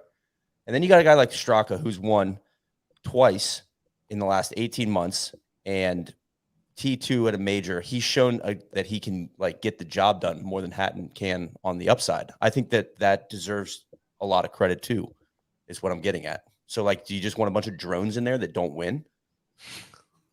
I guess that's what I'm getting at with the upside. Like, why does it matter that he is T2 at the Open and he missed the cut? Because I think it's important that a guy can get all the way up there, that can get the job done. And that's why, like, Harman is like, yes, him winning the Open Championship is like, that to me is like, yes, put him on the team. Like, the dude can get it done. Yeah. So that the upside matters more to me than the downside. And it would be also for you, saw the argument of like, why do you want JT? Like, guy just shot 80 in 2 straight, major championships. Well, he's proven that he can get there. Now, can he get back there in 2 months? I don't know. But I would argue that the upside is more important with a team game like that for me. Okay. I was genuinely curious for the answer on that. That's, I believe, question answered. So thank you for that.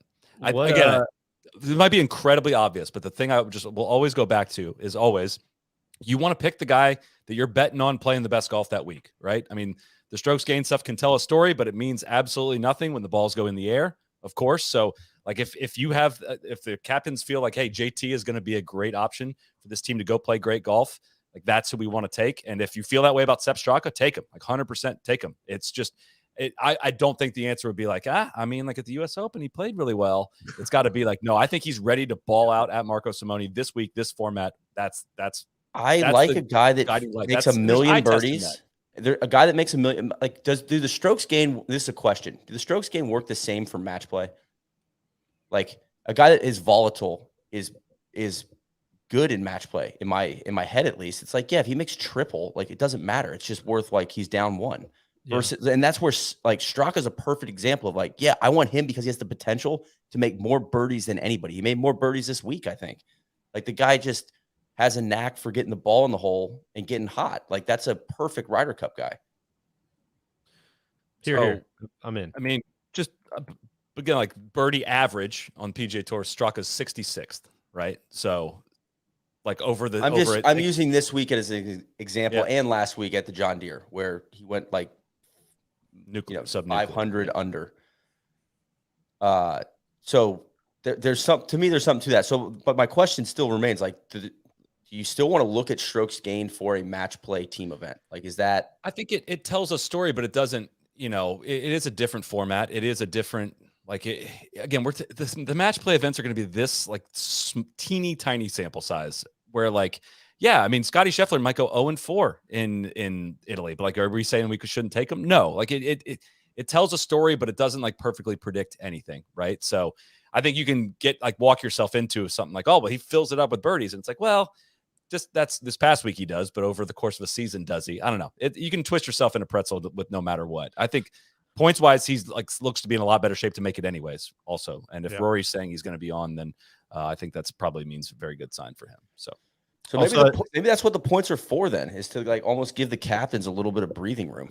Like it would probably, because they are probably twisting themselves into a pretzel on trying to, if they had to make 12 picks, like they'd be second guessing themselves so much on this stuff. It would be sick. Like we think it's sick. We'd be like, oh, this is awesome. But they're probably like, fuck that, man. Like make me take 6 and then I'll worry about the rest. Yeah. Which is, again, how quickly we forget that it used to be like what, 10-2 and 8-4 and all. Like it used to be way more points heavy. But also I'm going to throw a flag that I think we're going to probably continue to talk about the Ryder Cup over the next over the next couple of weeks. I think we're getting the move on look from Randy. What were you guys talking about? Sorry. Randy, let me ask you this. What was your favorite major of the year? Major season's over. Weirdly, the PGA, but I say that with a caveat. Was pretty out of pocket during all of the U.S. Open, so not a lot to go off there. So of the remaining 3, I really enjoyed the PGA. I thought it was good theater. I enjoyed the course setup. I think that's the one I'm going to remember the most. I'm absolutely with you. I think that's when I'm looking back on this season. I mean, the Rahm Augusta stuff was awesome, but Brooks like becoming the dude and, you know, moving ahead of Rory, giving Rory another, 9 months to think about that is my guy Blocky. And Blocky, of course, is running amok. Shout out to DJ Khaled too. I think Blocky's going to maybe join the show in a little bit. We try to get him on. But I'm with you. PGA and Brooks reclaiming his throne was really, really, really good stuff. Boys, either riding for anything else? No, PGA was a really, really freaking good major, and I'm springing this on you guys with no preparation for this, but did this major season change your opinions on what sticks out? Like whose opinion was reformed by the major championships this season for you guys? I think Brooks for me, for sure. Yeah, I think answer. I know that's easy, but it's like we didn't know what his status was when he went to live. We didn't know how hurt he was. We didn't know if he cared about golf anymore. We didn't know what was going on. And I think, like, at least personally, candidly, like I got it way wrong, I think, right? Like I would have guessed that he was taking a much easier way out. He was kind of trying to ride off and didn't know how much, really super top of the world, hyper competitive golf he had left in his career. And he absolutely stuffed me in a locker on that idea, because we saw the opposite of that at the PGA, and it was really fun to watch. I don't think you had that wrong, though. I mean, he flat out said that on the Netflix series, and he also said this year, like, I guess it wasn't permanently set at that setting, But he even said, like, his health was like a concern. If his health was different, he may have made a different decision, right? So I think it was very reasonable to come to that conclusion. I think because he had even reached that conclusion. But I would agree. It's like, all right, well, those 4 majors were not just like a hot run. Like you are, like, still that dude when it all clicks for you. So to the first question, I would. It's hard to argue with the PGA. I think that was an epic 4 days for a lot of reasons, especially Blocky's hole-in-one. But I think there was a moment there with the weather. There was a flip with the Masters where it was like it got delayed. The trees are falling. Pets' heads are falling off. Like it was just bad for like the first 2 days, and then it like flipped. And when like Phil and Spieth were dueling, and it was like it was an epic Sunday of golf when they had to finish the Saturday round and play right into the Sunday round. I think that stands out to me as maybe a close second. So I think it was people aren't. On its face, the Masters didn't look like a fun one because there wasn't like a duel down the stretch, but I really enjoyed the way that week like flipped a little bit for me. And then 2, I think Hovland would be a close second to Brooks for me. I became a fan. I remember on the Masters live show being like, that guy's lingering. He's not a loiterer. Like he's a pretender. Totally flipped my opinion. I feel like he's been, like you said it just earlier, Solly, like when the golf gets big, he's playing better. And at the PGA, I became a massive fan. Yeah, agree. Was gonna give him also receiving votes. Yeah, definitely Hovland. I'd say also receiving votes is Rahm. I mean, his profile was bigger than having one major. I think now the gun's kind of turned towards Scotty Scheffler. Like, dude, your profile is bigger than having one major, and a win and a T2 finish for Rahm. I mean, listen, he fell short of the Grand Slam that a lot of people were predicting for him, but barely. But like, winning a runner-up in a major. Granted, he kind of vacated the premises there for the middle part of the year and for the first couple rounds of this tournament. But that's, I mean, you win 2 majors, you start getting a pass on. No, he just went under the waves and then just for a second, the buoy comes screaming back up to the surface. I would say I felt like it was Sunday at the PGA. I was like, man, we haven't had a random winner of a major in a long time. It was like big horses only, man. Right IQ, Wyndham Clark Bang. and Brian Harman. Here you go. Like a win for Megacorp. There we go. Should receiving Hall of Fame votes as well. I probably should throw one to Wyndham Clark and Brian Harman. I didn't see that coming from either of them, but I think Wyndham Clark, especially, Solly, to your point, was like, man, that guy's still very young and seems like he has all the tools and could be an absolute factor for the next 10 years. Which like goes back to a lot of what I was discussing with Harman earlier. Like my expectation for Wyndham Clark going forward changed after the U.S. Open. It was like, oh shit, big time player. And Harman, I'm kind of like, do we have a career sample size here? This was an outstanding week that no one will ever take away from you. But like, does it really change how you project Brian Harman going forward? Is the basis of a lot of the mean comments I'm seeing flash up on the screen from the listeners. So I'll stand by that. Another question, again, without putting a ton of thought in this, there was a lot of discussion over the last year and a half about players that are leaving for LIV. What is this going to mean for majors? Are they going to be ready to play? They're going to miss out on opportunities to play. Looking back on the season of majors, the 4 majors, what comes to mind in terms, again, without looking at the data too closely, as to how the LIV golfers performed in majors this past year? Deej, I'll start with you.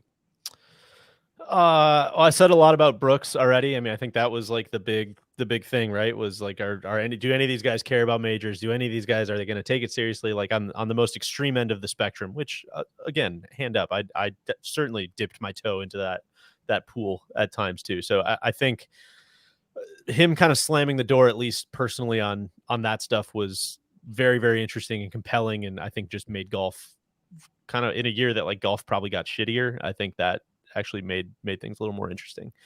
At the same time, I think there was probably a lot of like, these two tectonic plates are going to just slam into each other at the majors, and there's going to be fireworks, and it's going to be good versus evil, and it's going to be all this, like, these guys haven't seen each other, and how are they going to treat each other? I think that all predictably probably fell pretty flat, right? Like when you ask the question, it's kind of like, it didn't really like matriculate at all. It was kind of just another year of golf at the majors, right?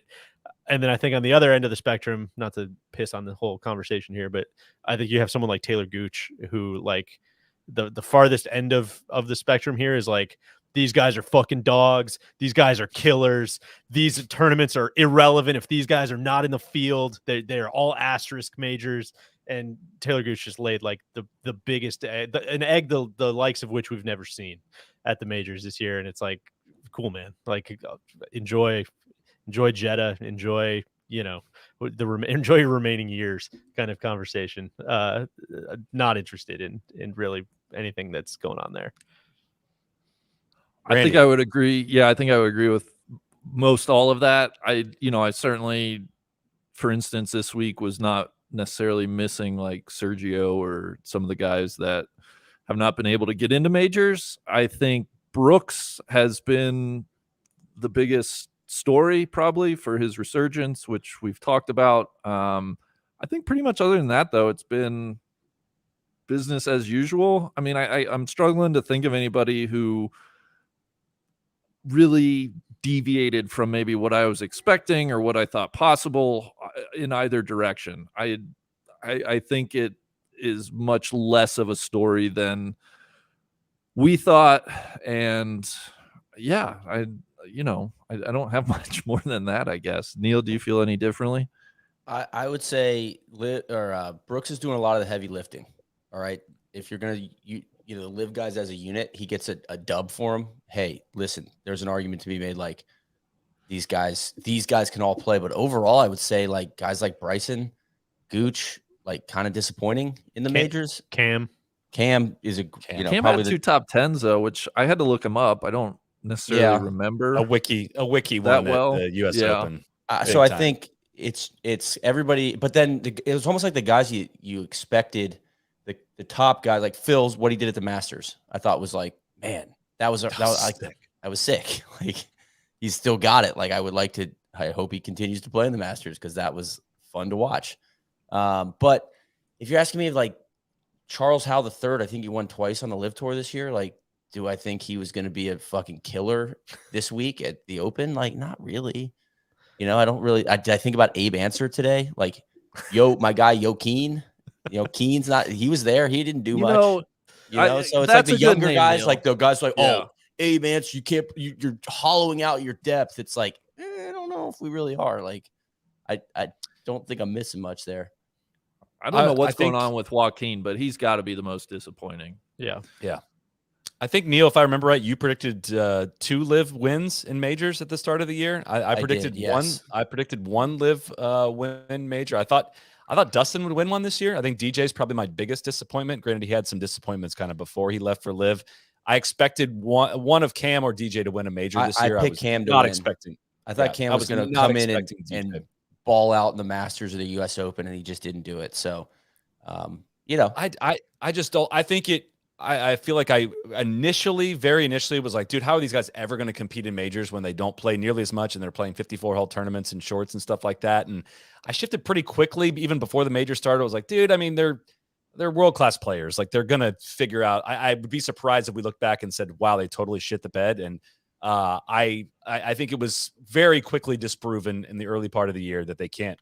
The notion that they maybe wouldn't be able to compete was disproven very quickly, and kind of ended with a whimper. I mean, really disappointing overall performance this week, but it also just, at the end of it all, it still just made me sad and disappointed of like, I miss watching Cam Smith play meaningful golf against a lot of these dudes. And I miss watching Brooks play a lot more frequently. And I miss watching DJ play. And I miss having P around and guys that, and Bryson, and guys that like, it's fun to tweet about and Phil, laugh and criticize. I don't know. It's just kind of like they took their ball and went elsewhere, which is, good for them.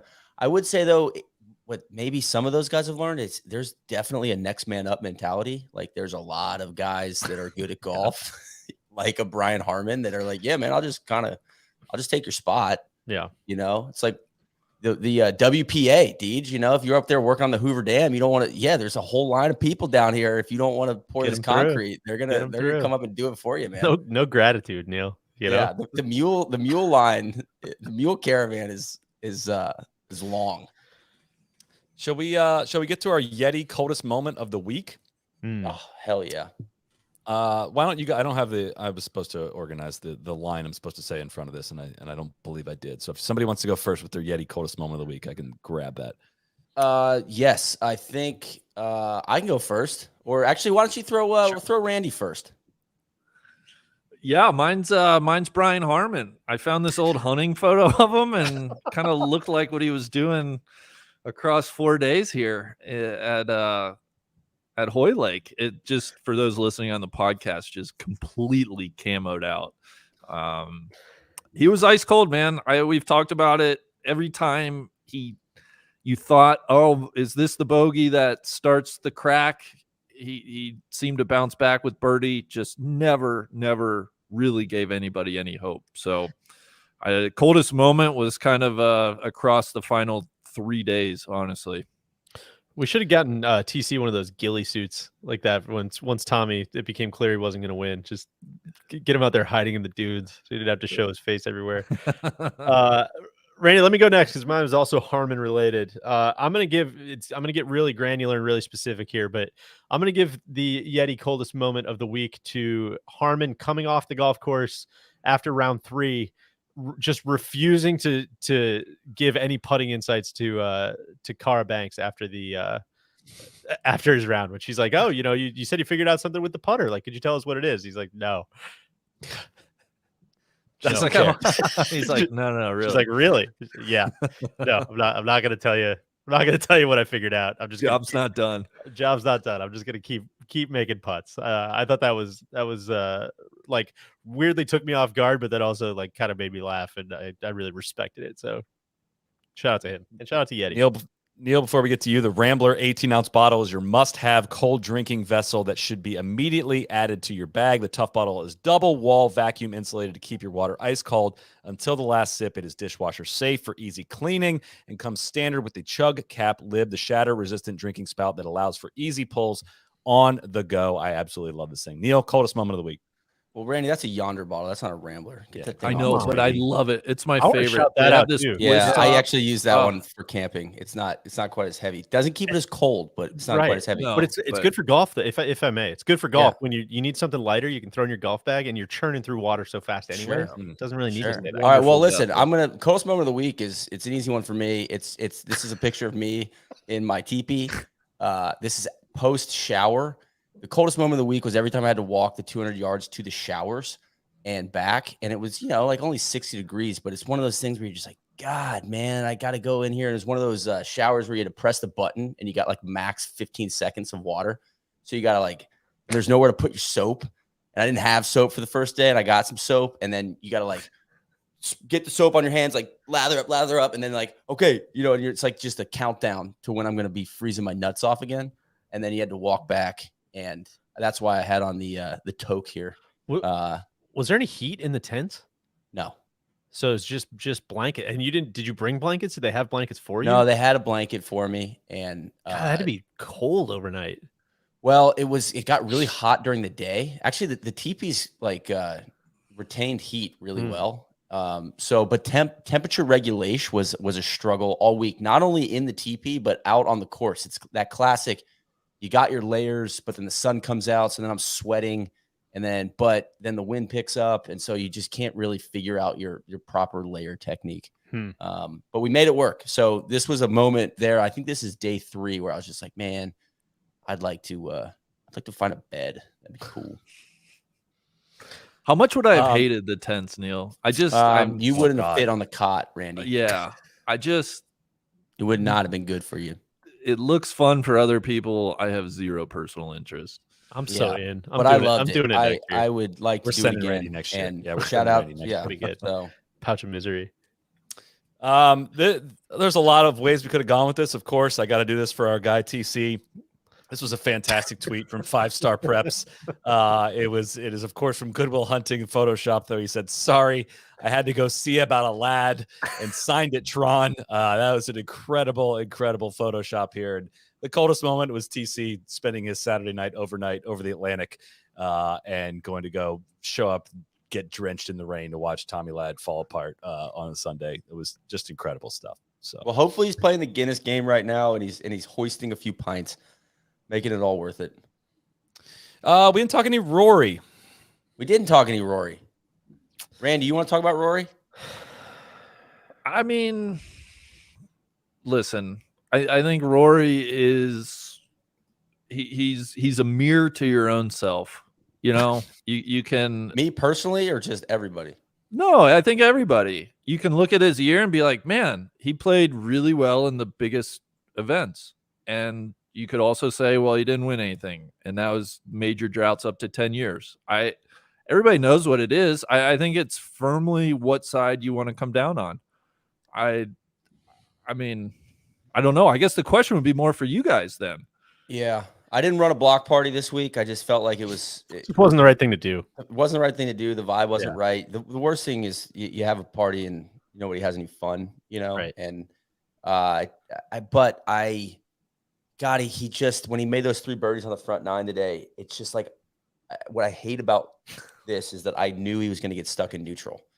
And that's exactly what happened. It was like, he's going to go backwards now. And instead of, so it's a little, it was a tough ask today. I mean, it wasn't today that was the problem. It was yesterday, and all the putts he missed, like 15 of them from inside 20 feet. So he just puts himself behind the 8 ball, and then it's just this, you're asking for a miracle kind of on Sunday. Can I give you? But I want to root for him. I do. I still enjoy watching him play golf, and I'm hopeful for next year. Can I give you the most obvious take ever? Yeah. 18 holes is so many holes. It's so long to like keep that going. And so I think every single time it's just like, oh my God, a good like 2, 3, 4 hole stretch. Like that's it. We've got it. We licked this thing, man. And it's like, no, we got like 3.5 hours of this that we gotta keep going. And it's just, I don't know. He's maybe because we see so many of his shots on TV, maybe because we follow his round so closely, but like, he's just the personification of, man, a round of golf is just, it's so long and so hard. And it just, on a week like this, it makes you respect what Brian Harman did even more. Just mayo and mustard and keeping it between, and keeping that mentality for that long is so impressive. Flip side of that, as you're saying, Randy, is like he keeps showing up and top 10ing in majors, which is the hardest thing to do. We've seen how hard it is for someone like Max, right? Not to take a backhanded swipe at Max, but it's like Max has been trying to gear up every single week for the last 4 or 5 years of like, man, I got to crack one of these top 10s. And Rory just kind of seems like he does it with like his C game, right? Like he's always there, except for the Masters this year. Obviously missed the cut, but I don't know. I don't really have a lot I don't know what else you can even say. I'll be there. I mean, Neil, I'll see your ass, second week of April. I'll see you there, man. We'll get the picnic tables out. We'll get the. I might have to talk. I got a number for the teepee guy. Yeah, I might get a few of those set up for the squad. A couple of wigwams maybe early in the year. I would say I felt like for the most of the week, Rory hit the ball really, really well. It seemed like, especially Friday and Saturday. I thought he did. I really did. I thought he just couldn't make a putt. Maybe I'm zeroing in on Saturday, but see, I'm ready to go the opposite way, because to me it felt like on I think it was Thursday when he got to 18T, he took iron out, and I was like, shit, like he doesn't have his stuff. Like he drove the ball horribly on, and I don't even know what the strokes gains say, because like he's always going to hit it far, so he's going to get some nice numbers out of that, but he just didn't look like he had his best stuff today. I feel like in the last 2 years we've raised the floor like in majors for him. I also feel like that means almost nothing. Like I think like last year I thought was a very serious, really good effort in the majors, a different style of golf than we saw 2019 through 2021, where he was just like another dude. I mean, just a non-factor out of the gate. Almost every time in a major, played himself out of it like very quickly. Last year, really good year. This year, played really obviously a very, very good effort at the U.S. Open. Mediocre-ish. I mean, just kind of still didn't feel like he played his best at the PGA or this week. Had good finishes, but I mean, I know how he looks at it. It doesn't really mean anything to him at this point. T6 means the same as T30 probably to him, and raising the floor just doesn't mean a whole lot. So overall, like, I still think he's got to be asking himself the question, like, why in like the 4 weeks of the year when you want to play your best golf, do you not like have your stuff? We haven't seen gas pedal Rory in like a decade now, and majors, and it's hard because it's every year you just add one more layer of scar tissue, and he's going to show up to the Masters with the same expectations no matter what happens in the lead up, and it's just going to be a fascinating thing to continue to follow. And we're all rooting for it. You nailed it there with gas pedal Rory. Like when he had those 3 birdies on the front today, it's like you just think, maybe this is the time where he hits the NOS button, and it's like, fuck, I know he's not going to do it. It's still like, I say this after pretty much all these majors, I think, but like there's just this, I call it hopeful Rory. Like there's just that look when he hits the shot and he looks up at it and he's just like hoping it's going in the right place, versus the one where it's like, dude, I know it's going right here. And this week felt hopeful. It just felt like he didn't really know where it was going. He didn't have the shots, that they needed to fight the wind when it was windy, and just did not have the sustainable run in him this week. But I don't know what his grade for the year. B, I would say a B in the majors, probably. I mean, 3 top 10s is in a really close run at the U.S. Open. I think that's right. I think it's God, I know we just end up saying the same shit over and over, but it's like, I wish you could explain just how incredible 20 top 10s since his last win is, right? Like that graphic got flashed up there, and we say it all the time with like long careers, but it's however many majors that is. It's leading up, it's the flight there. It's thinking about it. It's answering all the questions. It's round 1. Well, what'd you do in round 1? Okay, now we're on to round 2. Just over and over and over, and doing that and like coming up with 20 top 10s since his last win is that's so God, that's so many top 10s to not have a win. 80 rounds worth of top 10s. I can't imagine how hard it's driving him fucking insane. And it's Saul, you said fascinating. Like the dichotomy between like how well you have to play to be that close and how frustrating that must be to not be able to break through is truly unbelievable. I wish I was smarter and could describe it in better terms. But I mean, it's a decade-long version of what we're seeing with Scotty, right? where it's like, man, I'm playing really, really good. I just can't seem to quite get over the hump, right? It's like, do that for a decade in the biggest events that you care about. And it's unbelievable. It's unbelievable. If I was, I know this is, Randy's going to cringe at this, but I'm just going to yeah. throw something out at you guys. But Data Golf has a wonderful a stat. Basically, it's like if you looked at all of your performance in all your majors, you can see how many expected wins you would have in that. What do you think Rory's is? He's won 4 majors. What do you think his expected wins in majors is? So this is, his whole career since his last one. His whole career. His whole career. Probably not that many. Like, I mean, 6.7. Yeah, I was gonna say 6. It's 4. Really? Yeah. So like, again, what we're like, but if you think back to like 2011 through 2014, there was no close calls. Like you don't got to get 4 runs at it and get 4 trophies. Like it was maybe an outsized achievement in that time period. And yet at this time, as we've gone along, it's been just an evening out. There's like, I'm looking at his best performance in a major that it wasn't a win was at the U.S. Open this year, which had a win expectancy of like 36% of the time. With that strokes gain number, you would expect to win a major. But like when he won the PGA Championship in 2014, that number was 42%, right? So it's really close on those lines of like, did you get a win out of this performance or did you not? And that was the this past U.S. Open put him up to 4.3, which rounds down to 4. So it's like incredibly spot on to this point, really.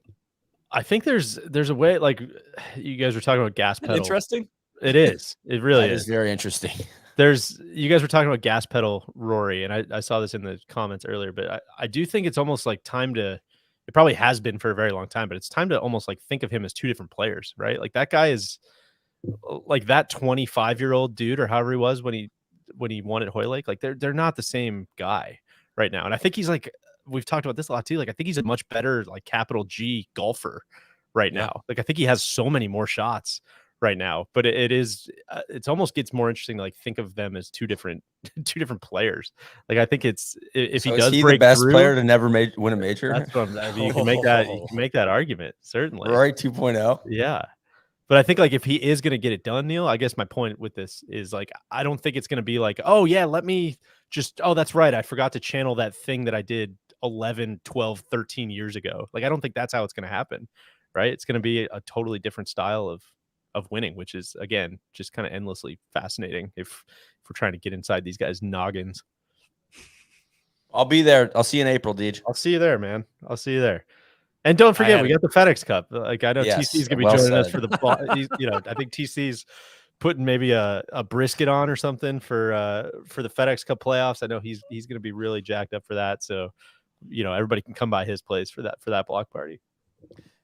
It was funny digging into those stats to like see who has overachieved a bit and who has underachieved a little bit, or who's gotten lucky, who's gotten unlucky. Tiger, a little bit lucky, like expected major wins like between 12 and 13, really? Meaning like he's got a couple that have gone his way. Effect, though. There's a leaderboard gravity Tiger effect. I can see that goes into that. A bit of an ocean effect. Love this. Randy's gonna love this. You know who got boned the most of anyone that I found was Phil. Like expected major wins of 8 and only won 6. Ernie had to be up there too. Including Phil has the greatest major performance ever to have not won the major. Of course, 2016 at Tron. His win expectancy was 0.999. It got beat by Stenson. Which is, God, that's so sick. Just Phil, grotesque. That's what I go back. Phil is so good. I mean, you talk about him 53 years old, finishing runner-up at the Masters this year, winning a major past the age of 50. Like, I that we're still kind of, Phil is part of this conversation with Rory and Jordan and like the guys who are in their primes. I don't know. The longer we go on, it just makes it clear, like, I don't see anybody today that's like on the level of Phil, let alone Tiger. And that's ultimately, I think, what we're after. I guess Brooks has that chance, but you know, do we need to talk about majors, the week to week stuff? He doesn't compare, certainly. Can you talk about the Links Master? I didn't. Did you have super high expectations? Not really. Yeah, that's kind of where I'm at. You need to talk about Stu Cink unfinished business. Well, Stu had a great quick on Spieth. He's trying to refinish his business. I will say, new business. Yeah, he was. He's going back for lifetime value. Current upsell a new current customer. Solly, jump in here whenever you'd like. Come on, you better hit the hole, man. What makes me concerned, sad, whatever it is, feels like he's kind of down to like 2 majors a year where he's got a legitimate shot. And this being one of them. Sink. This is Jordan Spieth. And that feels like worrisome. Like when you put that much pressure on the 2 weeks of that you could possibly win a major, that's tough, right? And it felt like I remember the Thursday, Friday, I was like, dude, it is a crime that we don't get to watch this dude play this style of golf more than 1 week a year. And when it went awry, to close out the week, it was just like, dude, he's just not the dude. So right now. You're saying that the PGA and the U.S. Open, Spieth, his game doesn't fit either of those. It has not trended that way. It does not feel that. I mean, PGAs have just been long, narrow fairway, thick rough, and he's not had a good run in those. In U.S. Opens, I just don't go to a lot of these courses and think like, oh, Jordan Spieth time, right? And I should have thought that going into this week, and I didn't have that feeling. But it just, I mean, if you look at, he has not topped. He got T3 at Bethpage in 2019, but the last 8 PGAs in the U.S. Opens, his best finish is T19. Which I think he's not even hinted. I would almost run back everything I said about Rory 2.0 and apply that to Jordan as well, right? Like trying to gauge him against 2015 Masters, 2015 U.S. Open. Jordan is like, yo, it's a different human being, man. Like he is, I feel like more scar tissue, different golf swing. He's about to have 2 kids. Like he is.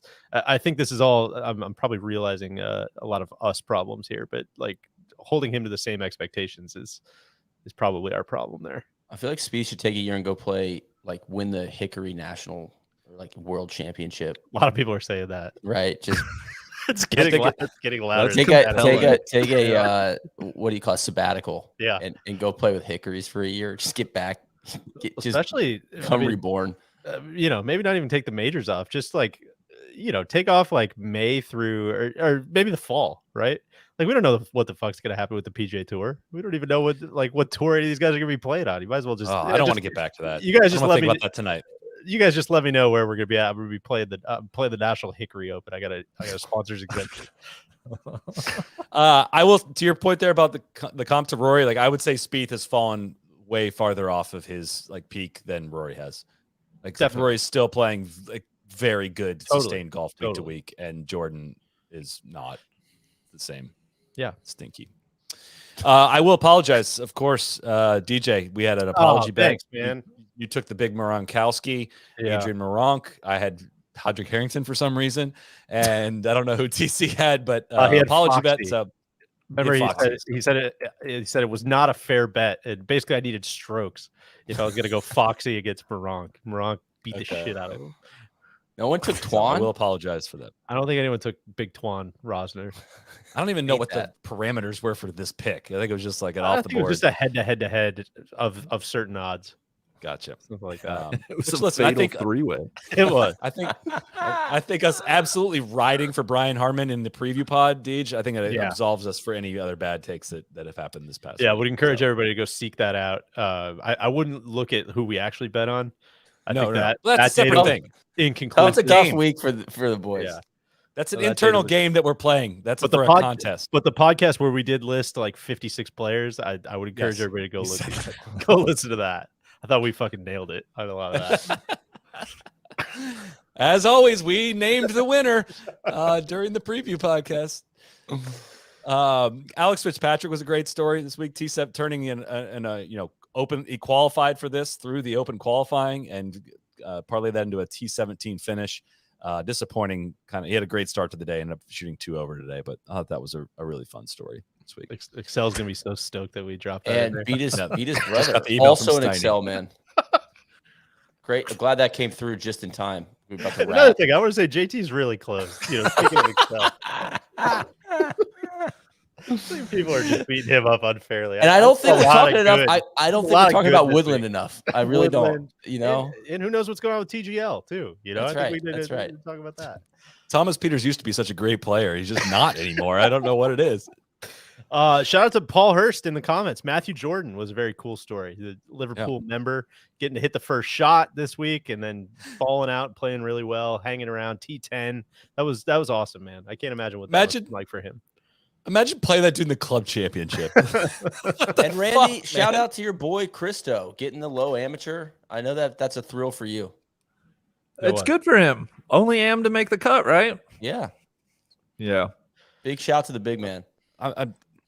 You breeze right past this one, DJ, but Seb Max wanted to congratulate me on back-to-back second place finishes for my can't win picks at the last two majors, which between Rory and Rahm. So I'd like to celebrate that. Oh, I thought you might have picked Tom Kim. You guys didn't. You guys You know what? You guys are on the wrong apologize. side of history. No, I'll apologize for Tom Kim. Not apologize for kicking you out, but I'll apologize for Tom Kim just a little bit. That hell of a season at the majors.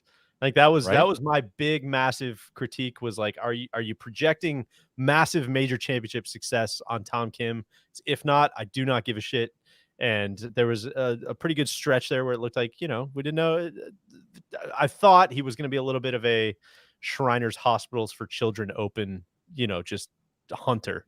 And he showed up big in the majors. 2 top 10s at the majors this year. I'll offer an apology, Solly.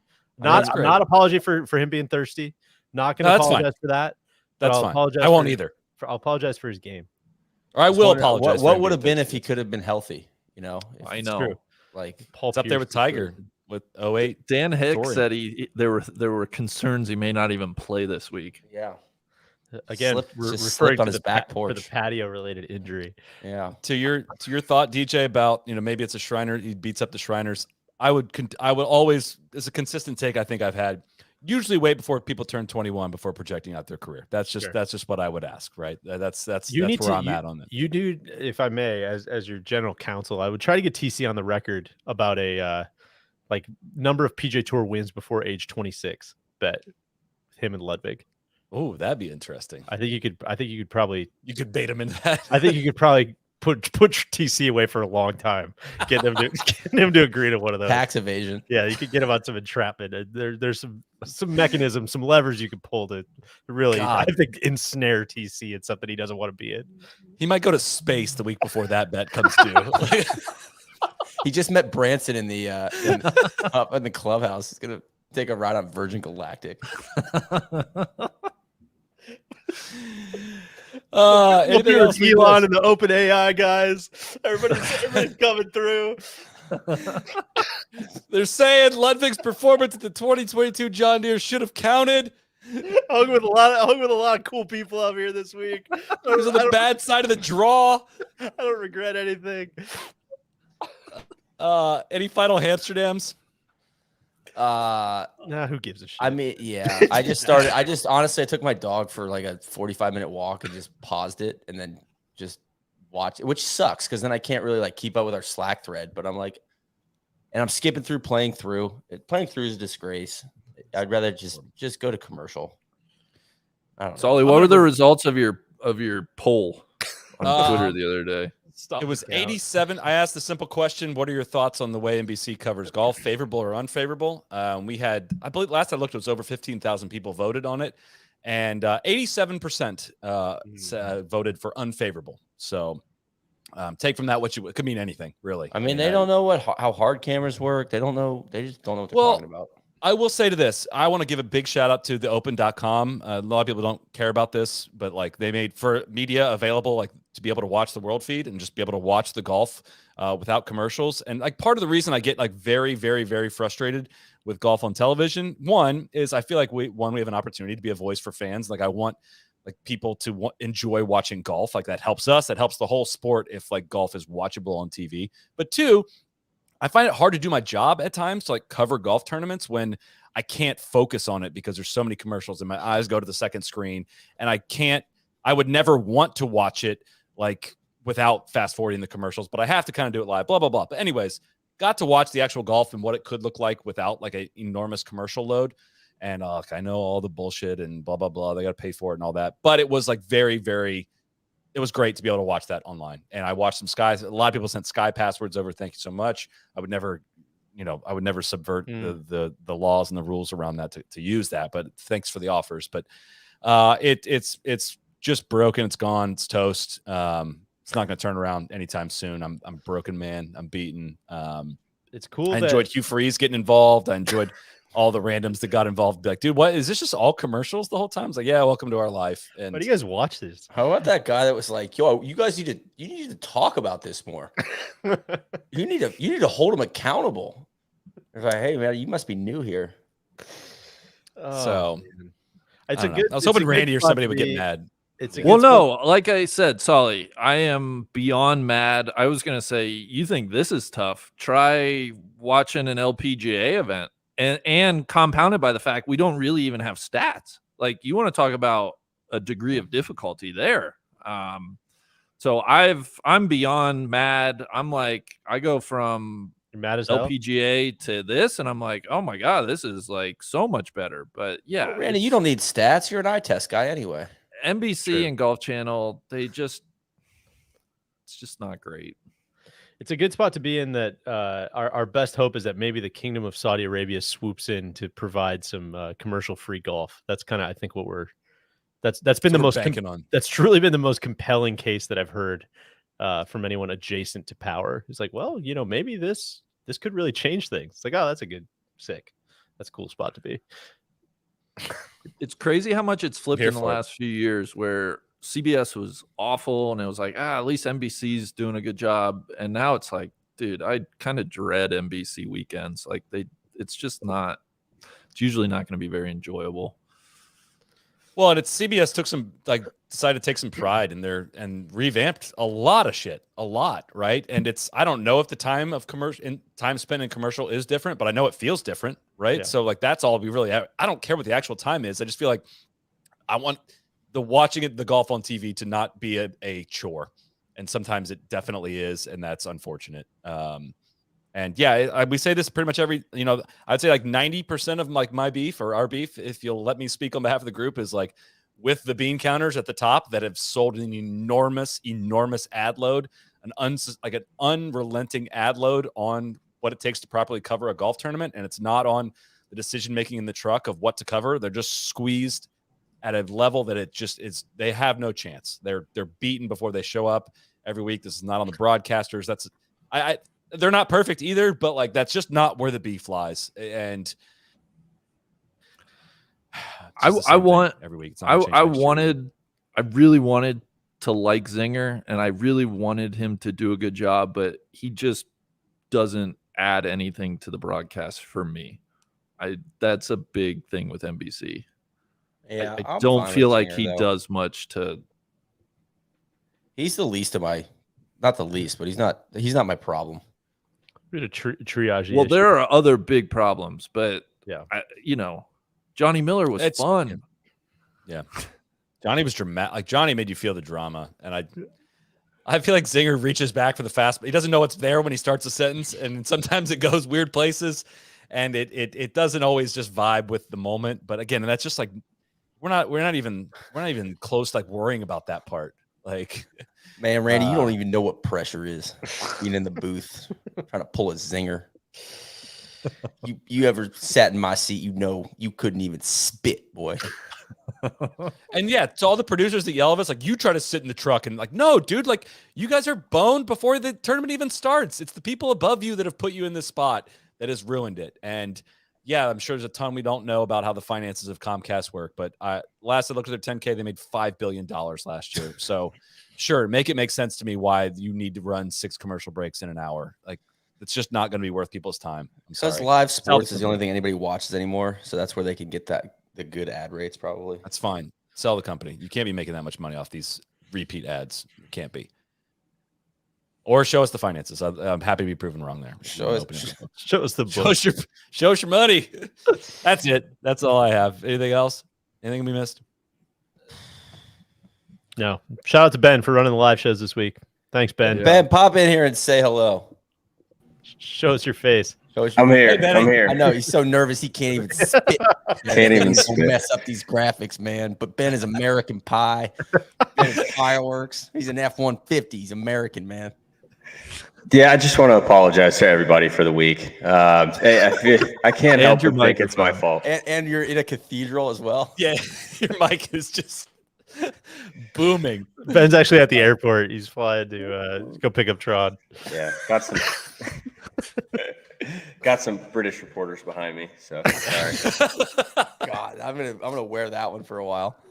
Well, good stuff this week, guys. That It was was solid. Best of luck this week, my man. Sure hope it's this week. Thanks to you guys for allowing me on your show. I was greatly tuned in the whole week, and I was dying to get some takes in. I appreciate you working with my schedule as well, and a really fun.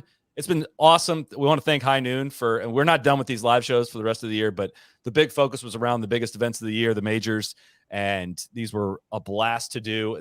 Their support of our show has helped make these possible and help give a lot of content, and the listeners and all the people that tune in and send comments and send pictures of their high noons and all the stuff, like, all makes it work, and we greatly appreciate that, and we appreciate them, and it's been a lot of fun. So can't believe we're 9 months. Yeah, so I just want to go through the screen here and shake you. You're gonna be a father, man. Don't worry about this NBC stuff. You're gonna be a father.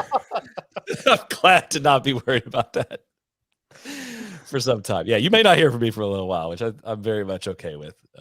But so I am sorry that. Well, we have if you'll allow, we have the Evian on. Speaking of the LPGA major week over there, we are not going to do our live shows because we do not really recognize it as a major. Now we will, if certain people win, we will retroactively recognize it for sure, which is in the bylaws. That's within our rights. Correct.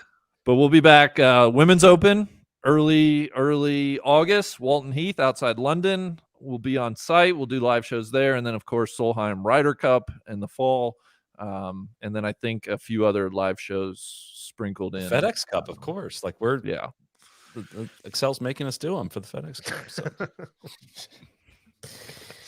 Enjoyed it, fellas. That was a blast. Again, thanks everyone for tuning in. We'll be back. We'll have regularly scheduled pods in the coming weeks, but it'll be a little while till we're live. But thank you everyone for tuning in. We will see you next time. Cheers. Bang-a-lang!